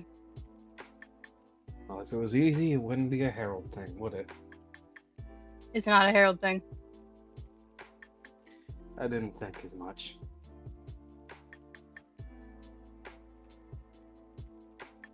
And you feel that presence kind of fade a little bit and go talk to Gil about it. And the presence disappears. Before it disappears, hey Ren, Mm-hmm. with my insight, can I tell, would I have to be looking at them to use my passive insight? If you're not looking at the person who's speaking, usually it only gives, like, intonation you can hear. Is the intent good? Was the intent to ask Gil good? Or was it more of like a brush off kind of thing? It sounded a lot like he didn't program this conversation. He programmed a confirmation, not a conversation.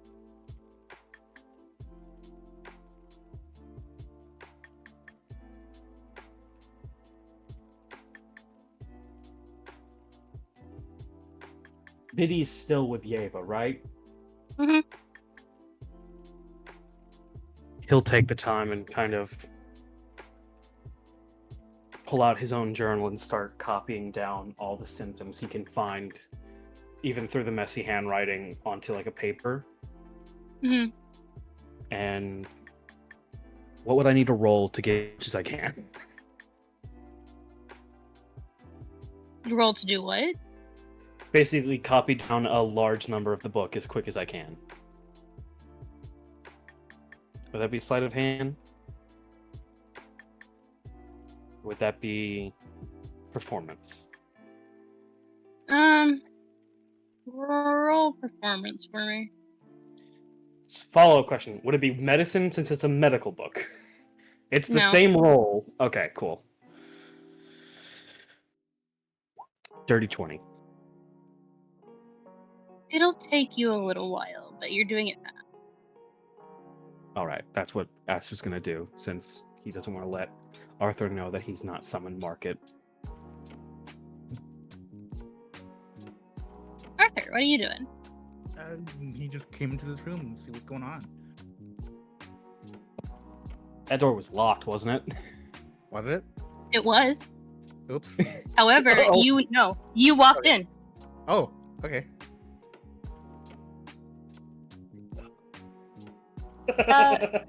It so- was. Oh. So here's the fun thing for you, Arthur. Yes. You can tell when a door was locked specifically because of the thing that was happening. Mhm. So you believe him, it was locked. But as soon as you went to try and disarm it for whatever reason of your paranoia, anxiety, or whatever else, it just opens when you test it. No fanfare, no explosion, no trap, nothing. It just opens. Hmm.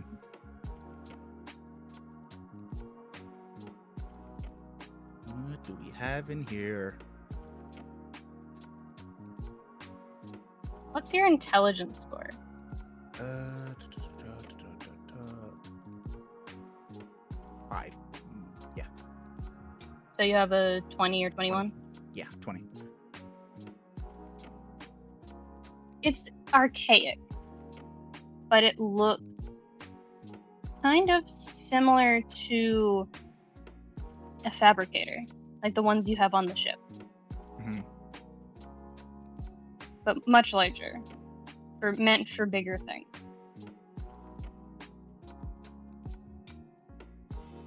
You're realizing as you look up from this that there's a desk in the back, and it looks like it's in front of a wall that is clearly a fake wall.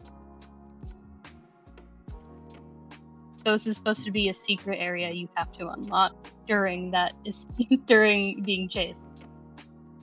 I think knowing the position of this room, he would know what's on the other side of that wall.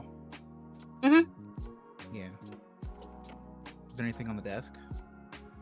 Oops. On the desk is a bunch of blueprints, old and worn and yellowed, and it's water damaged from what looks like coffee stains. The handwriting you see is much neater than what you saw in where you everything in here has been Mordred's. This is a much neater script, almost like a instead of a doctor's note, it's a nurse's note. Mm-hmm. Much cleaner, much more precise, narrowed everything down. And you kind of register that it might be the assistants. Mm-hmm. A lot of the notes take into account tests and things that they've cultivated. There's even mention of a room where there's purely fungi and things that should be extinct, but Mordred saved from a world on collapse, and then didn't tell anybody. I believe Arthur saw. Mm-hmm.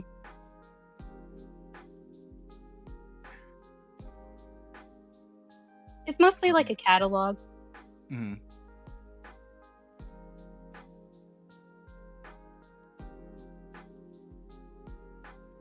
I will say after the next couple of things you two do, I'm going to switch over to what the other three are doing. All right.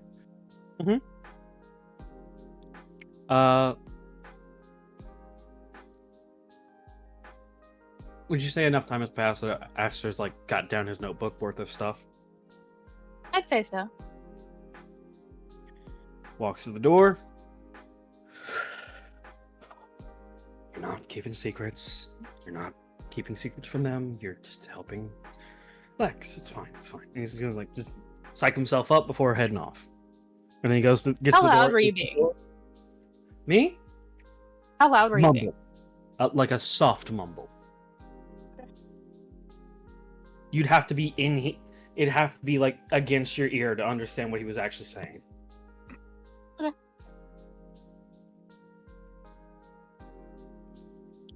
Or you'd have to have very good hearing. Oh fuck. But no, Aster just takes a moment and is like, knocks. Is the door closed? No, he didn't close it. Oh sweet, the door's open. Hey. He walks through. Ooh. What's this place? Fabricator for some big things. Secret room. Hold on. It's a secret room with a door. Yeah. Alright, fine. What do you want to check up next? I saw a room filled with sand. Let's go there. Alright, move.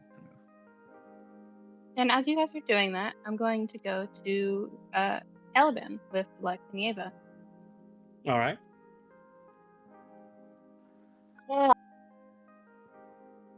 Get my baby boy beating.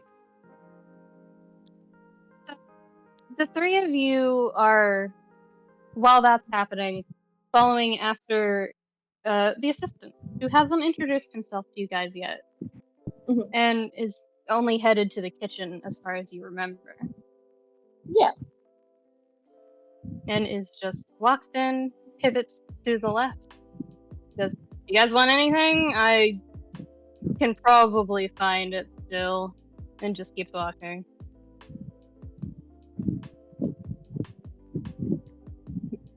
Caliban thinks about his apple from earlier, but doesn't say anything.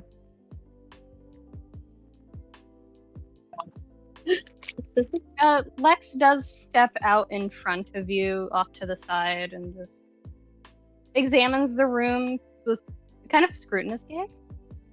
Doesn't seem trusting. A little bit tired. Mm-hmm. Oh God. Why?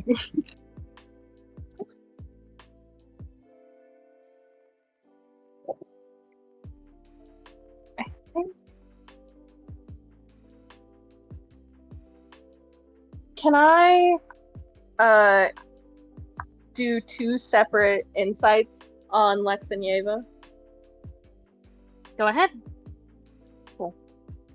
Okay. 1 or 2. Pick number 1 or 2, because I can't choose who to do first. Do 1 first. Okay. Let's say, oh God. That's a 22 on Yeva.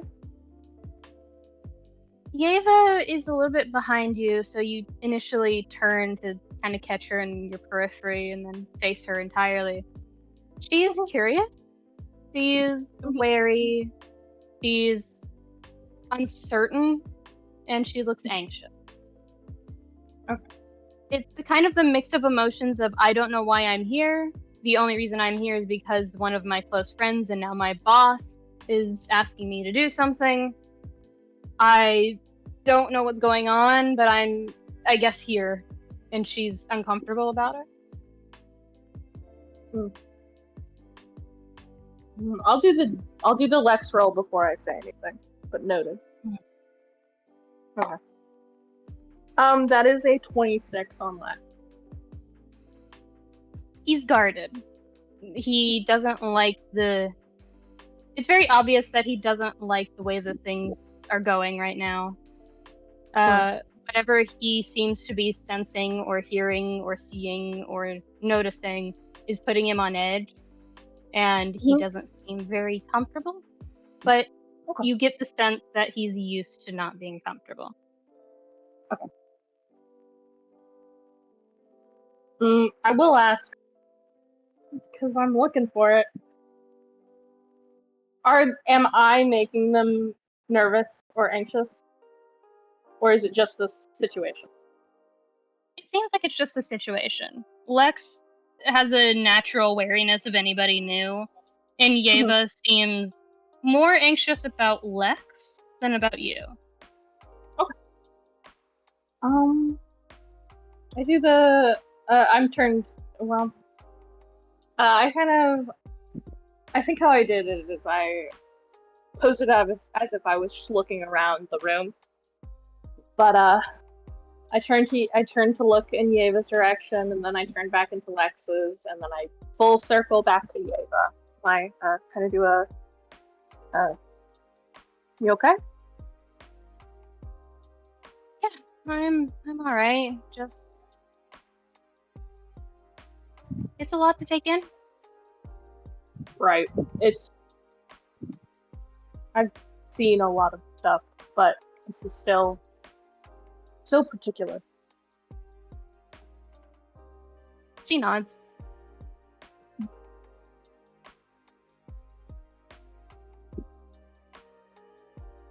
She seems to be looking around for something, is what I'll additionally give you. Okay. Almost expectantly. Okay. Is she looking at Lex? Or just in the general area? In the general area, she kind of steps forward and into the main hall, which looks completely dusty and abandoned. Like, it's been years and years, kind of dusty and abandoned. I don't think I say anything to Lex. But if Lex does catch me doing my whole looking thing, I just think I nod. And can I do investigation checks in the room? Go ahead. Okay. I'm mostly just looking for anything, not anything similar to what we saw downstairs, but I guess more so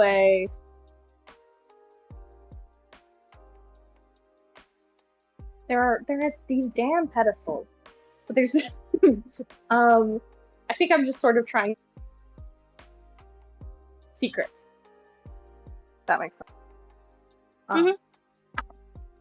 Oh, that's great. We got a really sexy 11.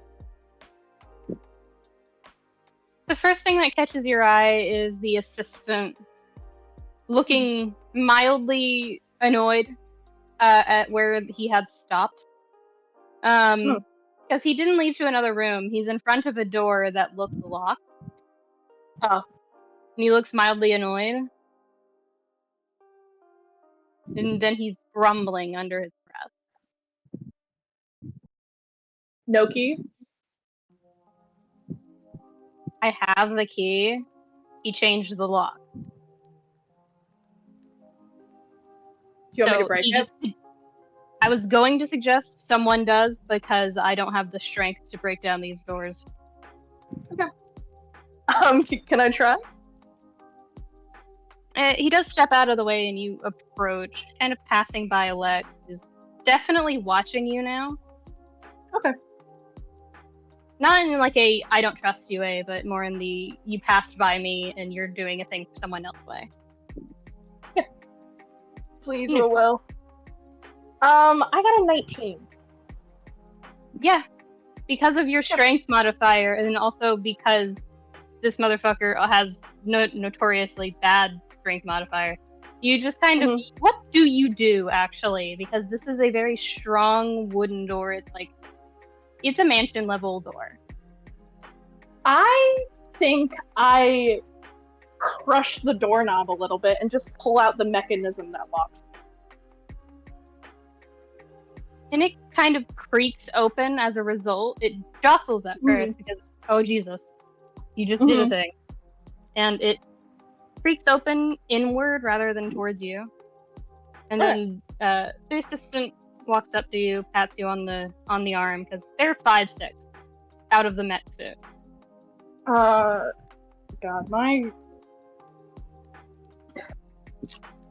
I can't, including details that just embarrasses. His tail like flicks a little bit. There's a nod and walks past you again and into what looks like the kitchen. And just like, I'll get you guys something to drink and to eat. God knows I need something to drink and eat as well. I've been asleep so goddamn long. And just wanders around the kitchen for a bit.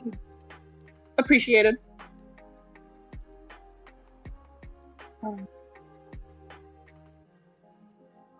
Is Lex still looking at me? Kind of. It's like the you did a strong motion and is like, what's your passive insight? Oh god. Definitely a thing. I don't know that I have it down. It'd be 10 plus your modifier. 17. You think he's gauging you? Sure. You're not sure.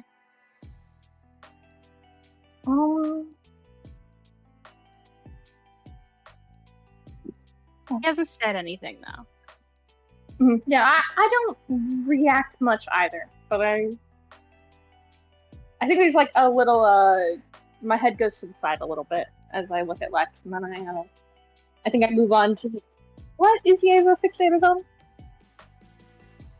Yeva seems to be looking up the stairs, like the main set of stairs, instead of to the left or right, and is looking around as if something's around. Like she's not hiding it. She seems to have noticed something. Okay. I say you see something I don't. Kind of. It's more like a feeling. I nod. Kind of like the weight of magic. Not bad, not good, just magic.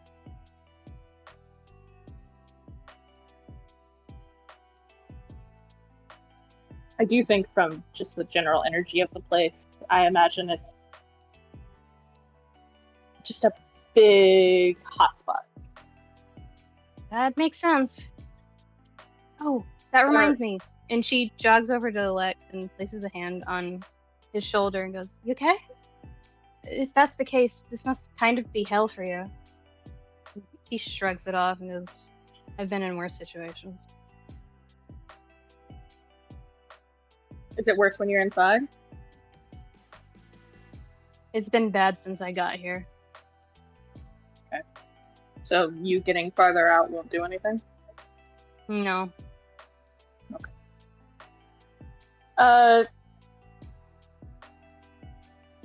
There's a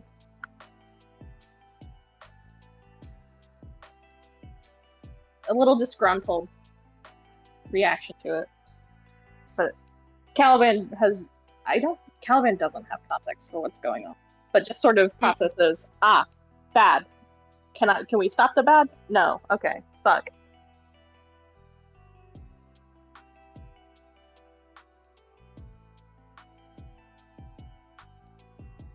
Lex kind of walks past you into the...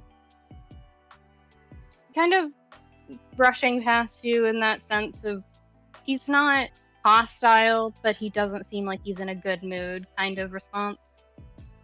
Noted. And walks into the kitchen.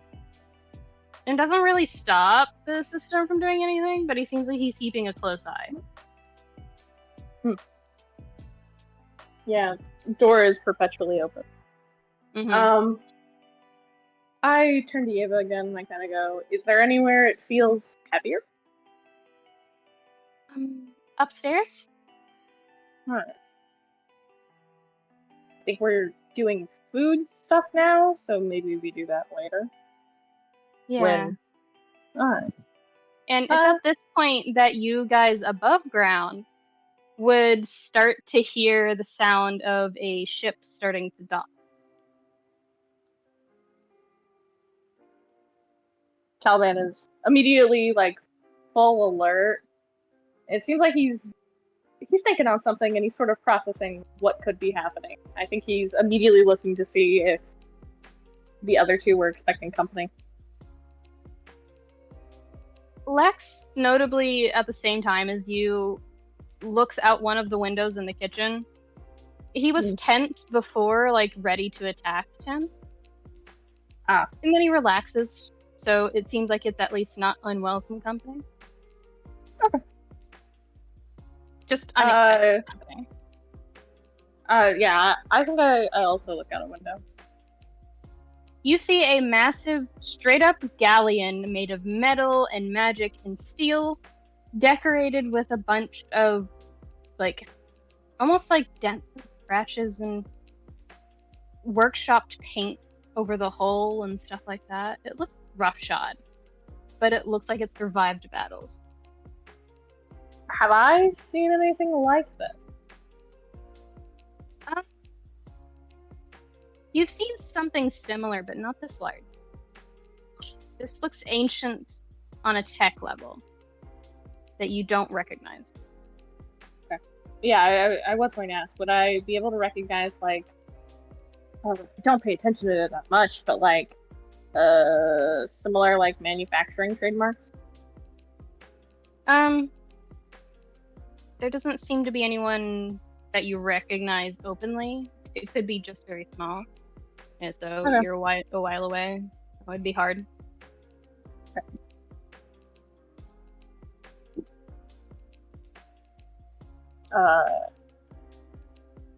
Yeah, I think it's just immediately, like, a little bit of waiting mode, seeing who comes out, what happens. As it docks, nothing happens yet.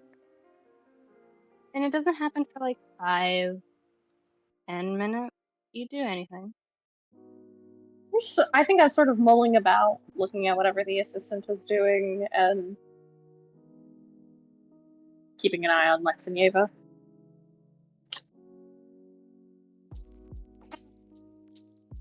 What kind of one of the dining tables? Make sure to try to relax while looking about everywhere and being notably grouchy about something. Oh. But is not saying anything. I just heard a prompt. You know those guys? Yeah. That's They taking a while? their ship. Alright. I don't know why they're taking a while. Ship can't get here on its own, can it? It shouldn't, not without input from a captain, so that might be Helia. They fell asleep or something. Nod. He doesn't seem to dismiss it offhand, so there's at least to Caliban there's a chance that it can be on autopilot. Alright. I'm just trying to make sure nobody's dead in the ship.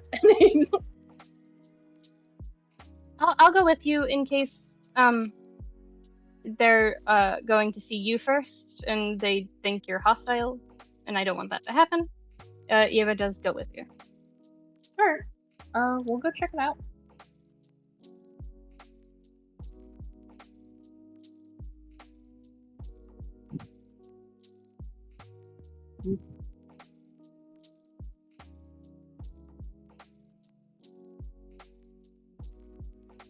The girls are busy. So, the other three of you.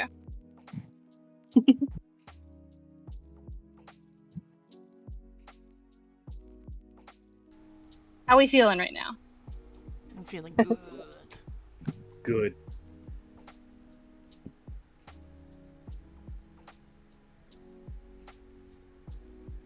Speedy. Here. I forgot to unmute the actual mic on my headset. Oh, honey.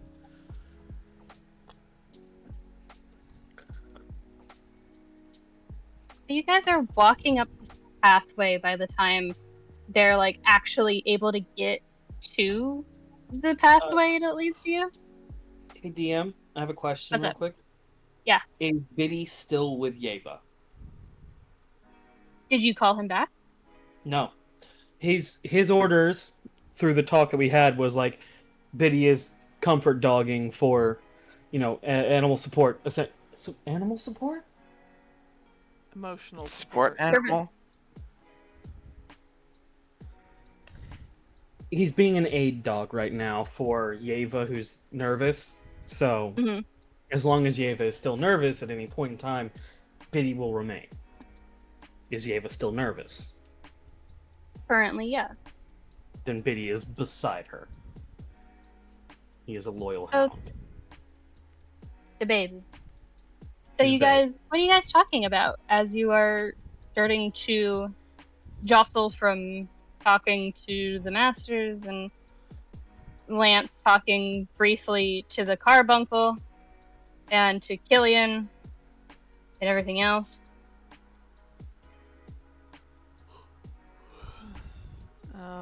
Shit. I don't know.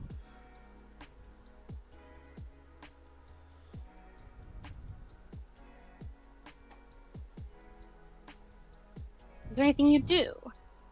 Or anything you say or prepare for? Or do you just keep walking?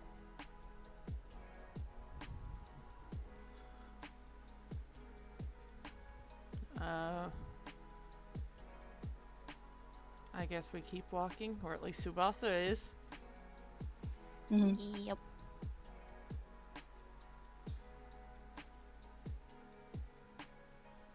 I think Yeva waits near the main entrance with the gate. And does Caliban go ahead of her? No, Caliban is perpetually staying back and watching. Okay. So, does Lance do anything? Because I know Lance is usually the perpetrator behind most things. That's it. Not always. Okay.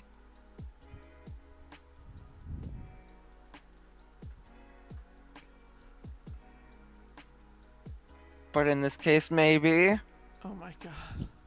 What are you doing? Hit me.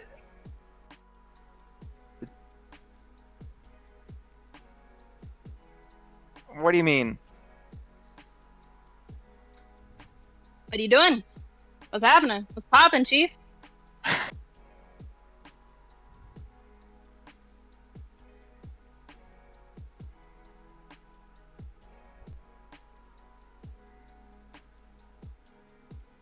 Lance does kind of bring up like what he discussed with Killian. Just about having not been entirely honest all the time. Honest about what? A lot of things.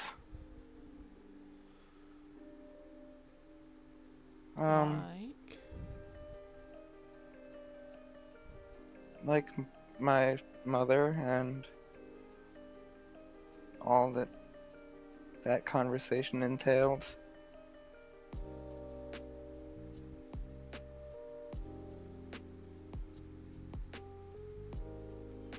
Well, what was it about then?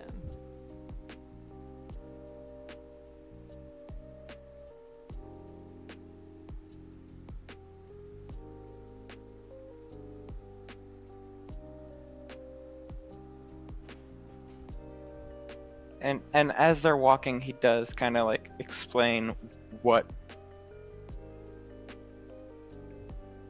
all had been going on, what had been talked about, all that jazz. Well, what happened?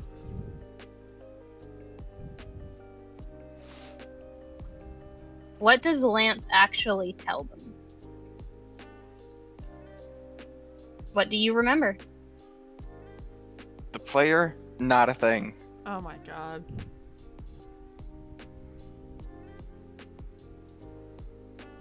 Well, that's not. Well, no, I remember like bits and pieces. Okay. I remember it was about the time loops.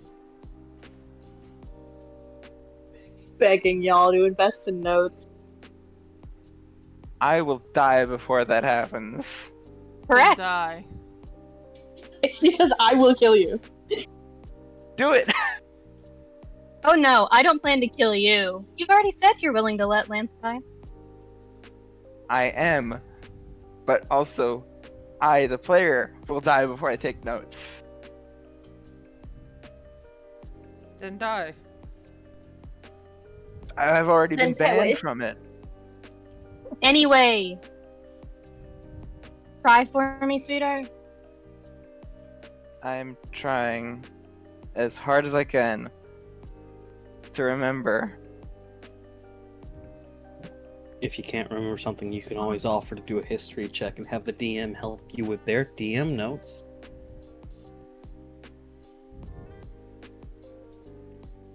Join us again next time with Yuffie's ADHD hacks.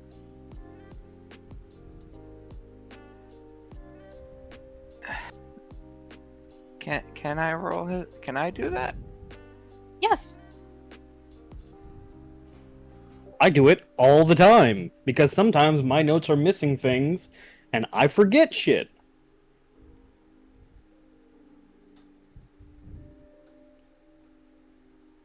How bad Go could ahead and it roll, baby girl. possibly roll? You get 2 nat ones. Sorry. Hate to bully him, okay? That's insane! That's a 1 in 4,000 chance, and you got it back to back, dude. Anyway, Stacking debuffs. I'm stacking debuffs for Cayde to apparate into my fucking house. Yeah, Okay? I get advantage on histories. It it seems fair to me. Wait, hold on. Firstly, are we all just? You're not Yes? together yet. Yeah. Are we just ignoring the fact that you said baby girl? Mm-hmm. Yeah. That's what how you are. Ring shows comfortability at this point. I'm Gucci. I'm good. 22? I've called all You're of fine. y'all hung in the most brotherly way before, and you question baby girl? Armani. Okay. Balenciaga. So, Okay. Lance, Yeah. your conversation all those months ago with your parents, your extended family, and your sister and your sibling, it was about the time. Specifically that Trina, your mom, who goes by Orchid to most people, she seemed unaffected by it all. She was able to say things that you couldn't hear, though you tried your damnedest to listen. Yes, I did. But Killian also seemed to register what she was saying. And you recall from Barbie's lessons on the matter that to do that most people have to die. And be brought back to life. But what you do impart, whether you choose the whole story or not, is basically that your mother knows what happened and doesn't seem any all put off by it. That Killian seems to also know. And that your mother is a stalwart ally of your team and is willing to offer as much as she can from the shadow. But she cannot be seen in broad daylight and never on notorious grounds. Basically nothing like the kingdom, nothing like Disney Castle, nothing like that. It has to be somewhere unknown for her to contact.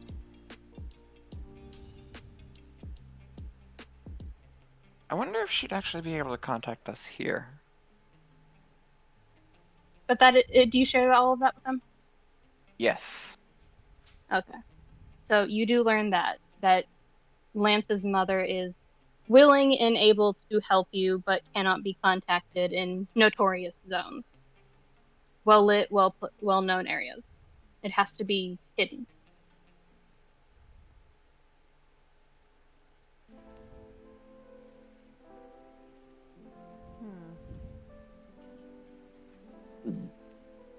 you guys, as that conversation is happening, you round the corner and see one person you don't recognize, and you see Biddy and Yeva just staring at you with pleading eyes of, what took you so long?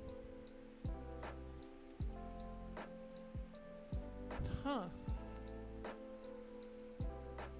Hey, Helia, do you recognize the person with Yeva? Nope. Lance? Would I recognize them? No. Caliban waves a little.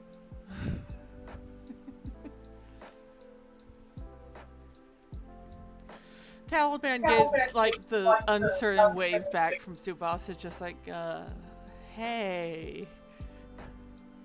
Just check in. Does any of the three need a re-description of Caliban? A re-description would not. Would. Wait, It would be hold helpful. on. Yes. Yeah. That. Okay. Yes. You're doing great, sweetie. He's a furball. He's about 6'5". He's just a big guy. Does he have He blue doesn't eyes have and a an- trust fund? Not a trust fund. Damn. But like, he has a credit card. He's allowed. It's not his.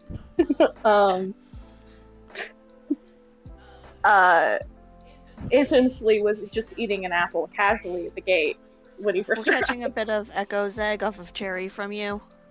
I know, I can hear it. I can't do anything about it unless Cherry does something. I can mute, but I'm actively a part of this scene too. I know. He's not trying to be too intimidating, but he is looking curiously.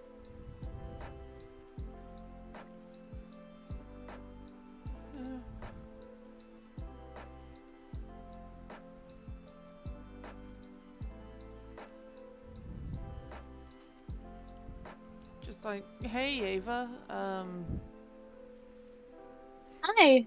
How was your trip? It wasn't bad. You sound hesitant. Did something happen? He does sort of glance towards Caliban because he doesn't know this guy. He doesn't know if he can be trusted. Lance does kind of awkwardly just like rub at his neck, at his throat. I can head back inside if it's uncomfortable. I'm not trying to be weird. Oh, it's fine. I just... Who are you? My name is Caliban. Full name?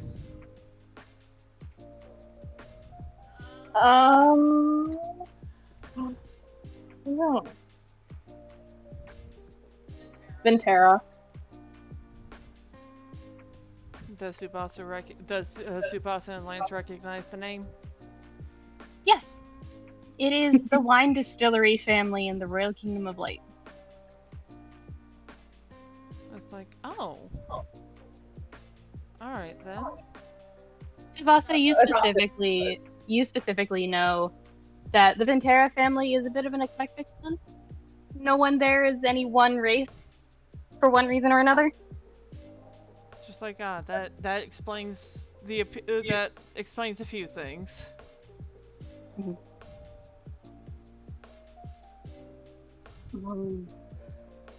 Would I have seen Tsubasa somewhere? Roll history for me.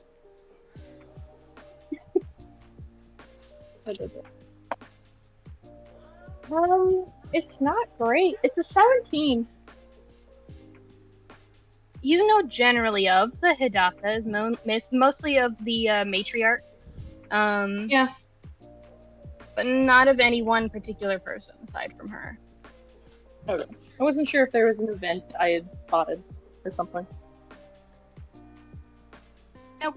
You know that one of the kids, from your perception of society, is avoiding something, but you don't know which kid it is. Oh, okay. I don't bring it up, but I put pieces together. Tsubasa does introduce himself. Just, I'm Tsubasa Hidaka. It's nice to meet you.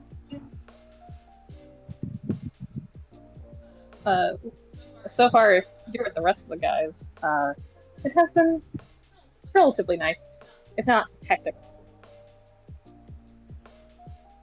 Well, I mean, if you got Arthur and Aster in the same room, it can be hectic. You say that like it's a bad thing. Well, it depends on how much danger it puts them in. I think a door was broken. Separate door. 2 doors were broken. I broke one, but there was one that was broken worse. I kind of heard it. Aster ripped a door off the hinges, and it was adamantine, if I remember. Yeah. But it got fixed. God, it's fine. Where are the others?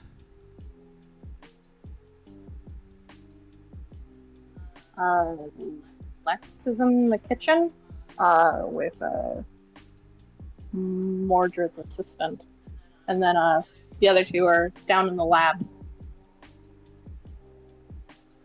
There is the brief expression of Mordred had an assistant before he's just like, alright then.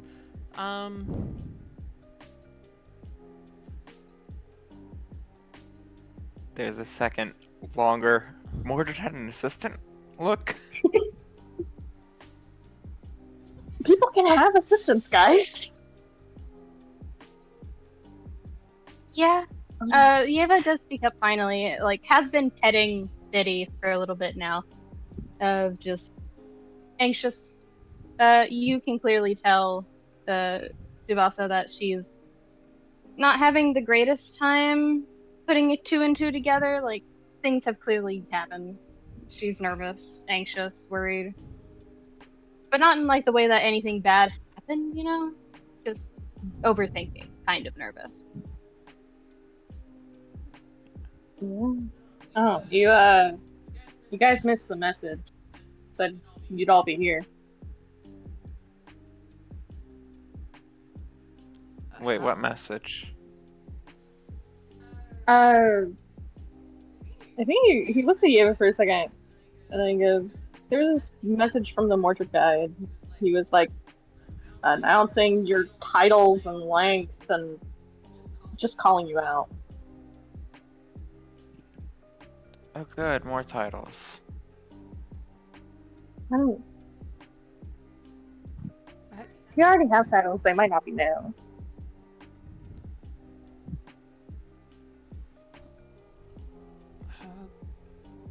I'm sure it's fine. I mean,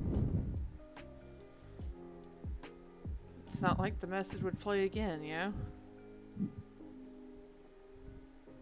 Can I go rummage around in the front area to see if there's like a reactivation? You notice kind of instantly, and Helia, with you glancing over to where Caliban is headed off to and rummaging around, and it was a one-time thing, kind of a magical alarm spell mixed with something else. It only trips once. Come on, have a button. No buttons for you. Out of character. Right. The buttons have been rejected. I do think we established this like the first time that it went off. Yes. I think that, yeah. But still, Calvin is just like poking. Aster's a paranoid bitch. He's like, no, don't you touch nothing. I don't think it was ever really communicated. You guys are just kind of poking this place. Yeah, I know Aster mentioned that there was something that they had to do here. Noted.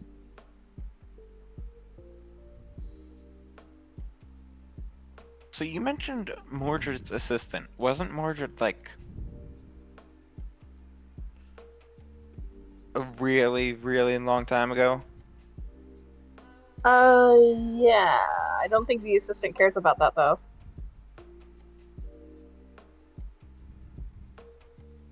The assistant doesn't. You know, like obeying time or whatever. Okay, yeah, sure. Why not? More of that. Sure. Sure, people ignore it. You gonna be alright, Ava? Yeah. It's just been a lot. I'll get over it. Well, you don't have to. It's not what. What happened? I went from having an internship of 4 years to being a head researcher in the Kingdom of Light thanks to Arthur, and then immediately got dragged onto a quest. I'm doing great, guys. Do you Very want to go, like, solidly. rest in the ship? I want to talk to my brother, but my brother is off training to be a knight, so... Hey DM. Hmm. Service dog. Just immediately like, Pat, take a seat, dude. I mean, call him, leave him a message, tell him to get back to you as soon as he can, because you want to talk to him. You guys do He's your letters? brother, right? Oh, was that Helia? Which part didn't come through? No, my brain didn't register with the back half. Oh, Helia was telling Ava to, like, call her brother anyways, or at the very least leave a message that she wants to talk to him whenever he's got a moment, and finished it with the he's your brother, right, in the energy of I've been told that's what siblings are supposed to be like. Yeah, and we used to do letters. Now we're just inseparable, usually. Hmm.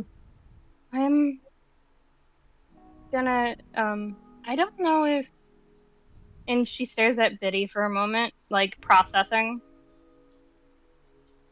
Squints. Biddy. Yeah. What's up? It's not in character. Don't you dare make the dog sneeze. I know dogs Dog sneeze at the sneezes. worst time, but no, don't. Biddy is staring with, like, paying full attention. It was more like the context of she did not remember which one is which, and was guessing. Oh, I'm gonna do the cutest shit ever, because remember, Biddy and Itty have bandanas. Biddy leans down, bites the tip of his bandana, lifts up, there's a big old bee on it. There's a bee? There's a bee, and it is black and yellow color. The color of the bandana is black and yellow. Quick, On the other quick! side. Can Caliban throw a piece of beef jerky at Biddy? You won't. You can, but remember, this is an Eldritch horror dog. A separate mouth is just going to. No, Caliban unfazed. He want.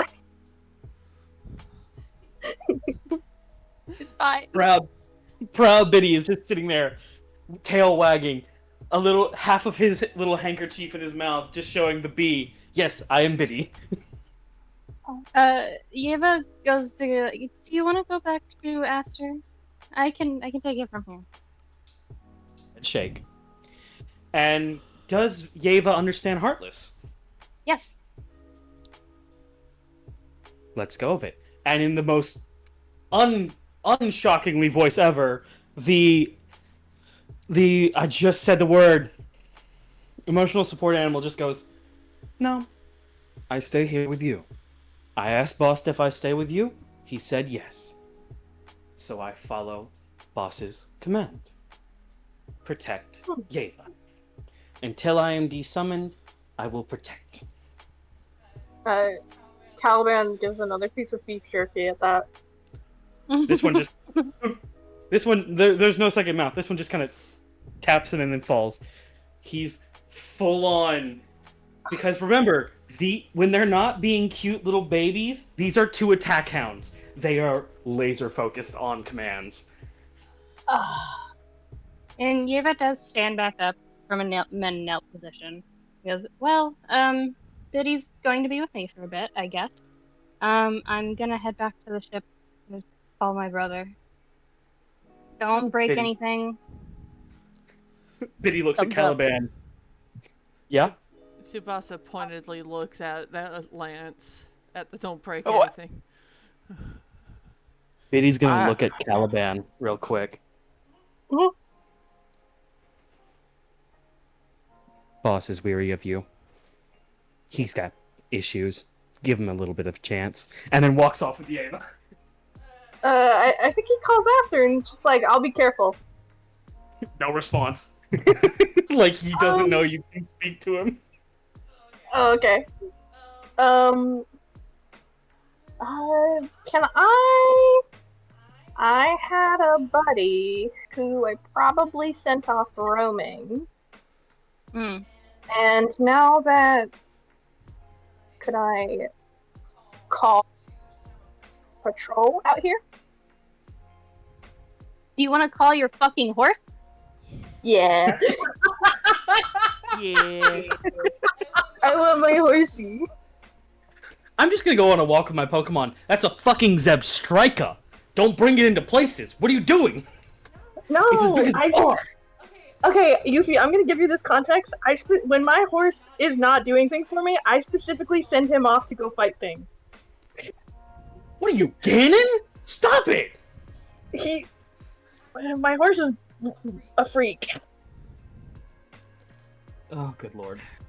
So I have like a whistle. I think I sort of just sent him off to go do something. Whatever he wants. He has free will. You have free So I will. so I kind of whistle for him. Just make sure he's not dead and call him over.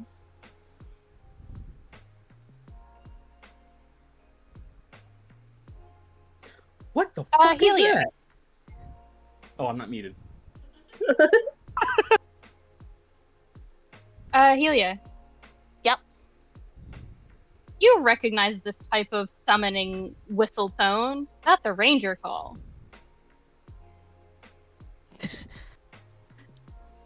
I would like to elaborate before this goes much further because I've been sort of sulking back here, but Helia has been giving Caliban just the most bombastic, suspicious side eye I think this he's fully entire clocked it. time. He's fully clocked it. He's not acknowledging it. He's trying to be normal. I love Caliban this is just man. standing there. menacingly. That's it. Can I have my dog, my large dog? Yeah. Cool. Oh God.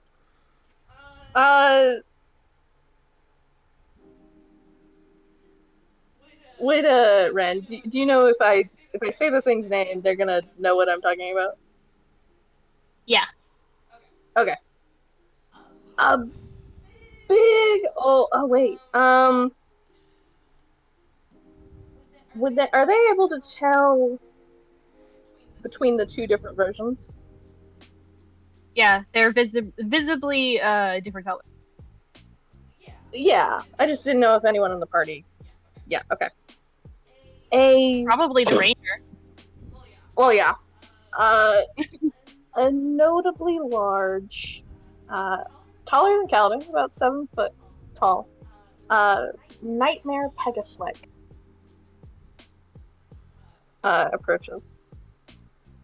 It is upset, bothered. I think there's a kind of crash of a landing not far off before it approaches.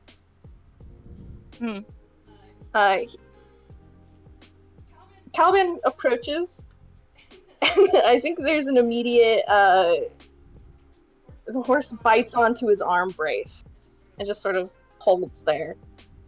And Caliban, like, kind of pets. It's just like, alright. Can you, like, roam around here? Kind of got a surprise landing I wasn't expecting, and now I'm just nervous. Do you get a kind of a nicker of not mocking you, but teasing you almost. You understand this to mean you're nervous? You. What? I look at him. I'm like, come on. I'm doing a lot of socializing here. Whinny, and then letting go of your arm brace and like stepping back a little bit. And looking at the rest of them kind of warily. I kind of That's a weird looking cat. It's a big old dog. This is Carnelian. Tsubasa waves at Carnelian.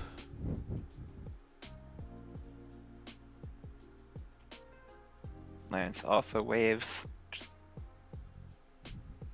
Little nod from Helia. For context, this is draft horse size. Yeah. Big. Baby. It's my big guy. Helia could almost walk underneath it. Anyways. Yeah. I have some awareness of how fucking big horses are. They're lapdogs. Absolutely not. Yes. No. Carnelian is a lapdog to Caliban. So what do you guys do as this nightmare Pegasus starts to trot off and start to kind of walk, kind of to do what it's been told, to patrol? I guess we should regather with the others, huh? Probably. Yeah. Make sure they don't break anything else. Yeah, there's Lex in the kitchen. Thing 1 and thing 2 in the lab. Tweedledum and Tweedledee. You should probably go get your boyfriend, Tsubasa. I'll probably strangle him if I see him. Fair and valid. Caliban audibly raises an eyebrow. I will reiterate, that is a weird cat. Oh yeah. I mean, have you seen not weird cats?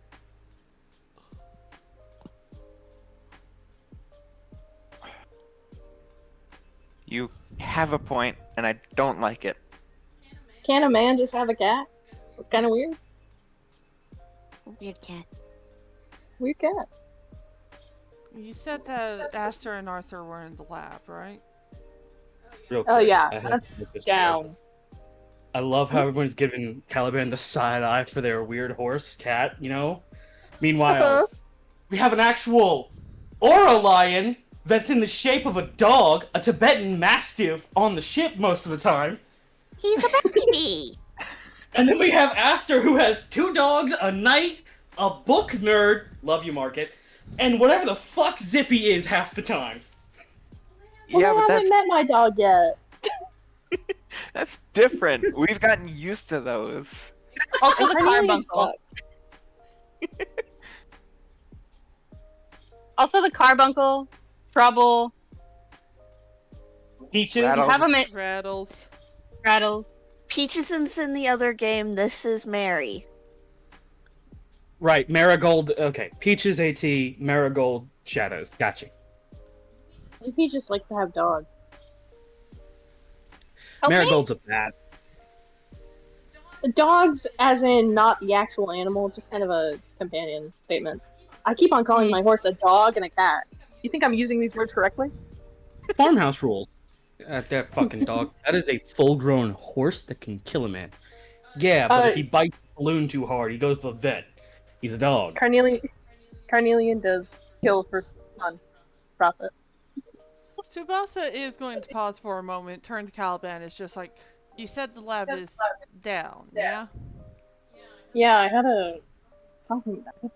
I had to basically electrocute some shit to get it to open up, but I can show you the way. Please? Unless anyone else is trying to talk to me, I'll just leave Tsubasa out. Lance will happily follow. There was like we've been doing puzzle bullshit, kind of talking as I'm walking. There's puzzle bullshit, and we did the puzzle bullshit. Wait, But what kind of puzzles are we talking? Like, we went to. Okay, so there was a puzzle to get into the front fucking gate, and listen, I was doing a real shit job. It was herbs and stuff, and I suck at being a ranger, I guess. And then there was this flower stuff. We had to pick flowers in a certain order, and then we had to go down to the lab, and I had to cast a spell to get into the lab, and you see he's kind of doing like an autopilot, kind of just talking. He's not really acknowledging what he's talking about. It's sort of just he's been prompted, and so he's just gonna ramble for a second. A lot of ad-libbing. I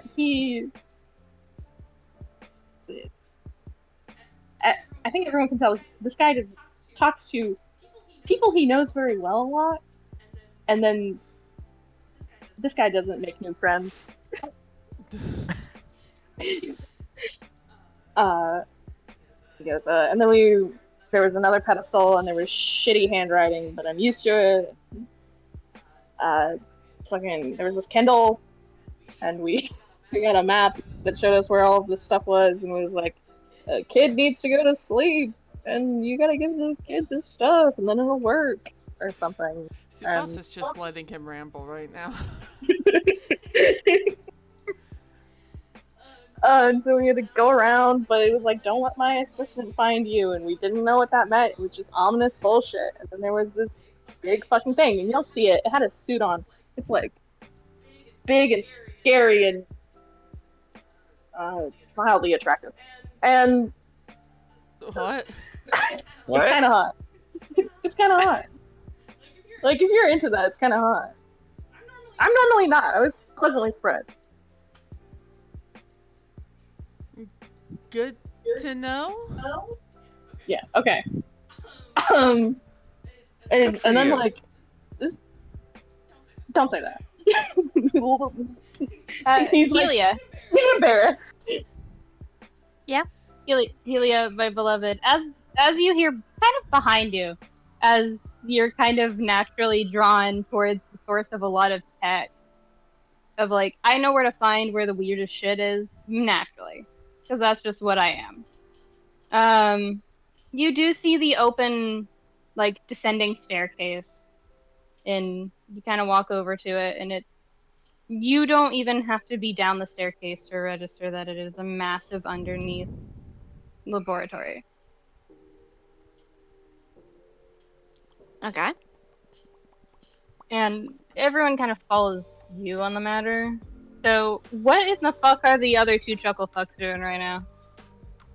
As Question they about start the to staircase, descend. actually. What's up? So, I've What? had an idea. kind of Hey, Are they spiral stairs? no. Where's this sand room you were talking about, Cayde? Hey, bud. How long has it been since the group arrived? Like how long would it have been? 30 minutes? How long does a ritual cast take? Depends on the spell. How about the ritual cast of Summon Nobody? 30 minutes for you.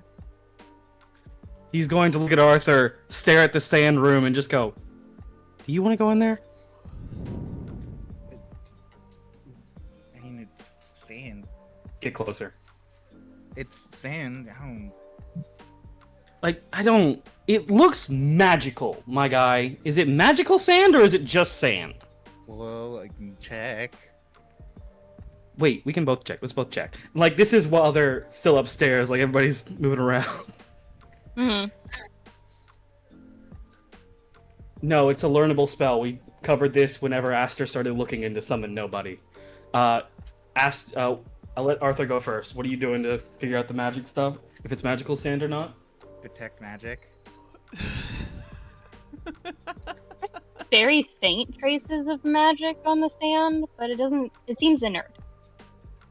Hey, true scan on the stand. On the brother? On the sand. Yes. I didn't stutter. I clapped my hands before to emphasize.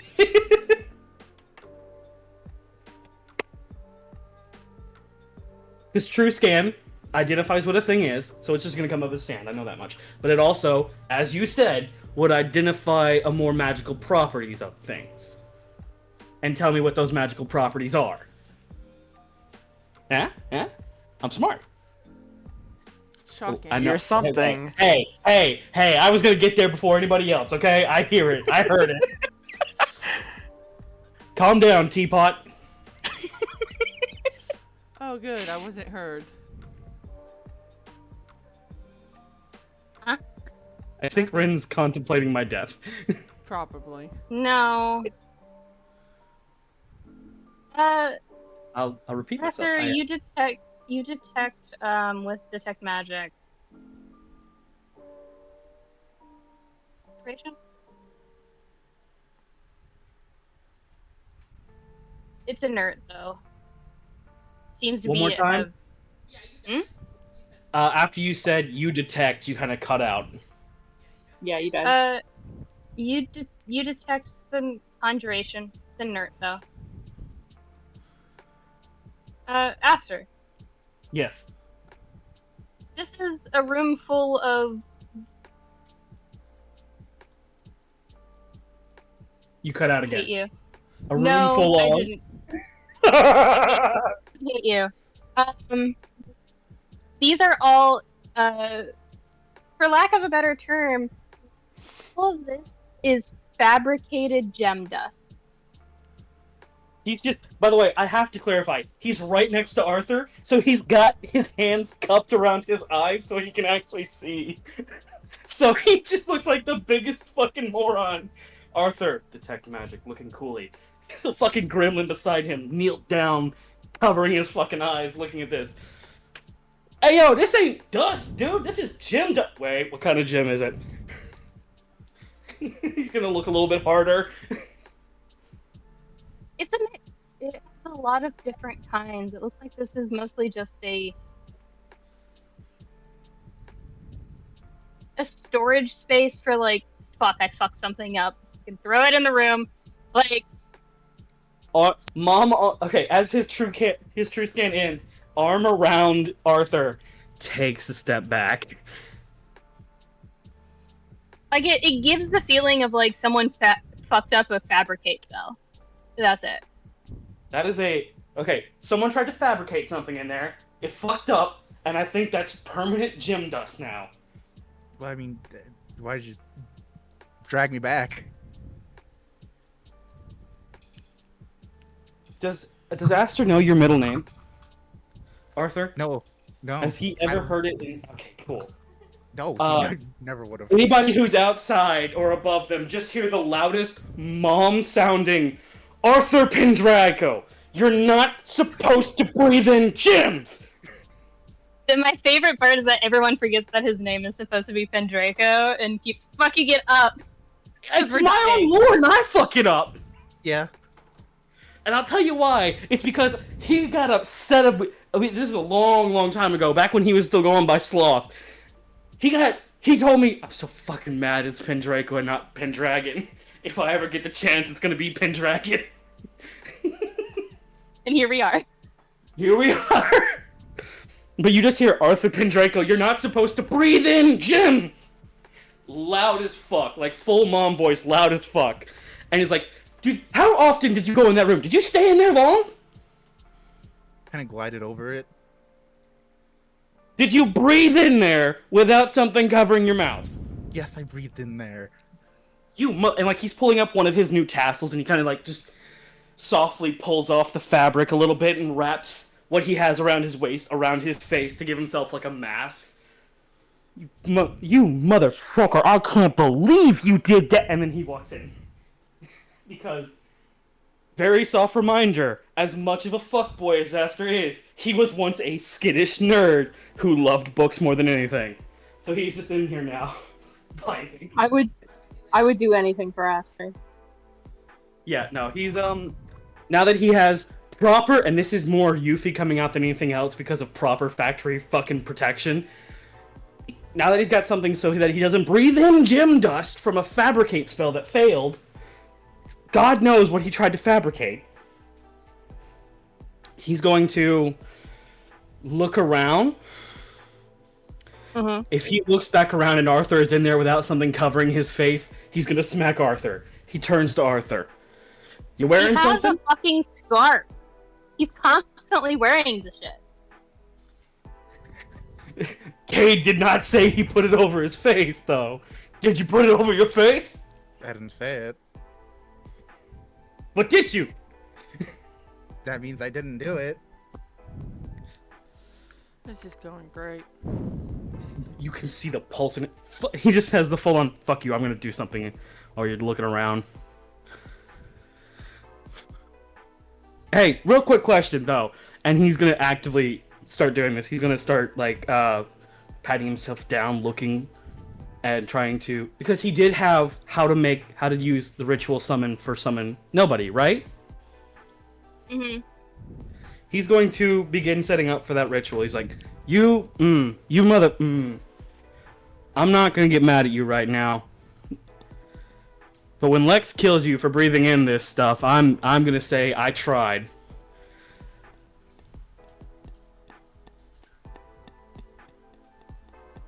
And he's going to start the ritual to cast Summon Nobody.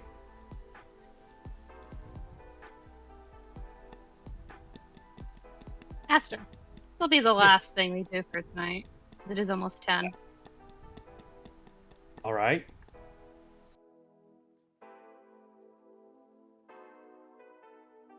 You hear a voice as you start to Okay. set this up. Okay. Soft and quiet, and you have trouble hearing it at first. But it's once you register that it's speaking to you, you recognize it.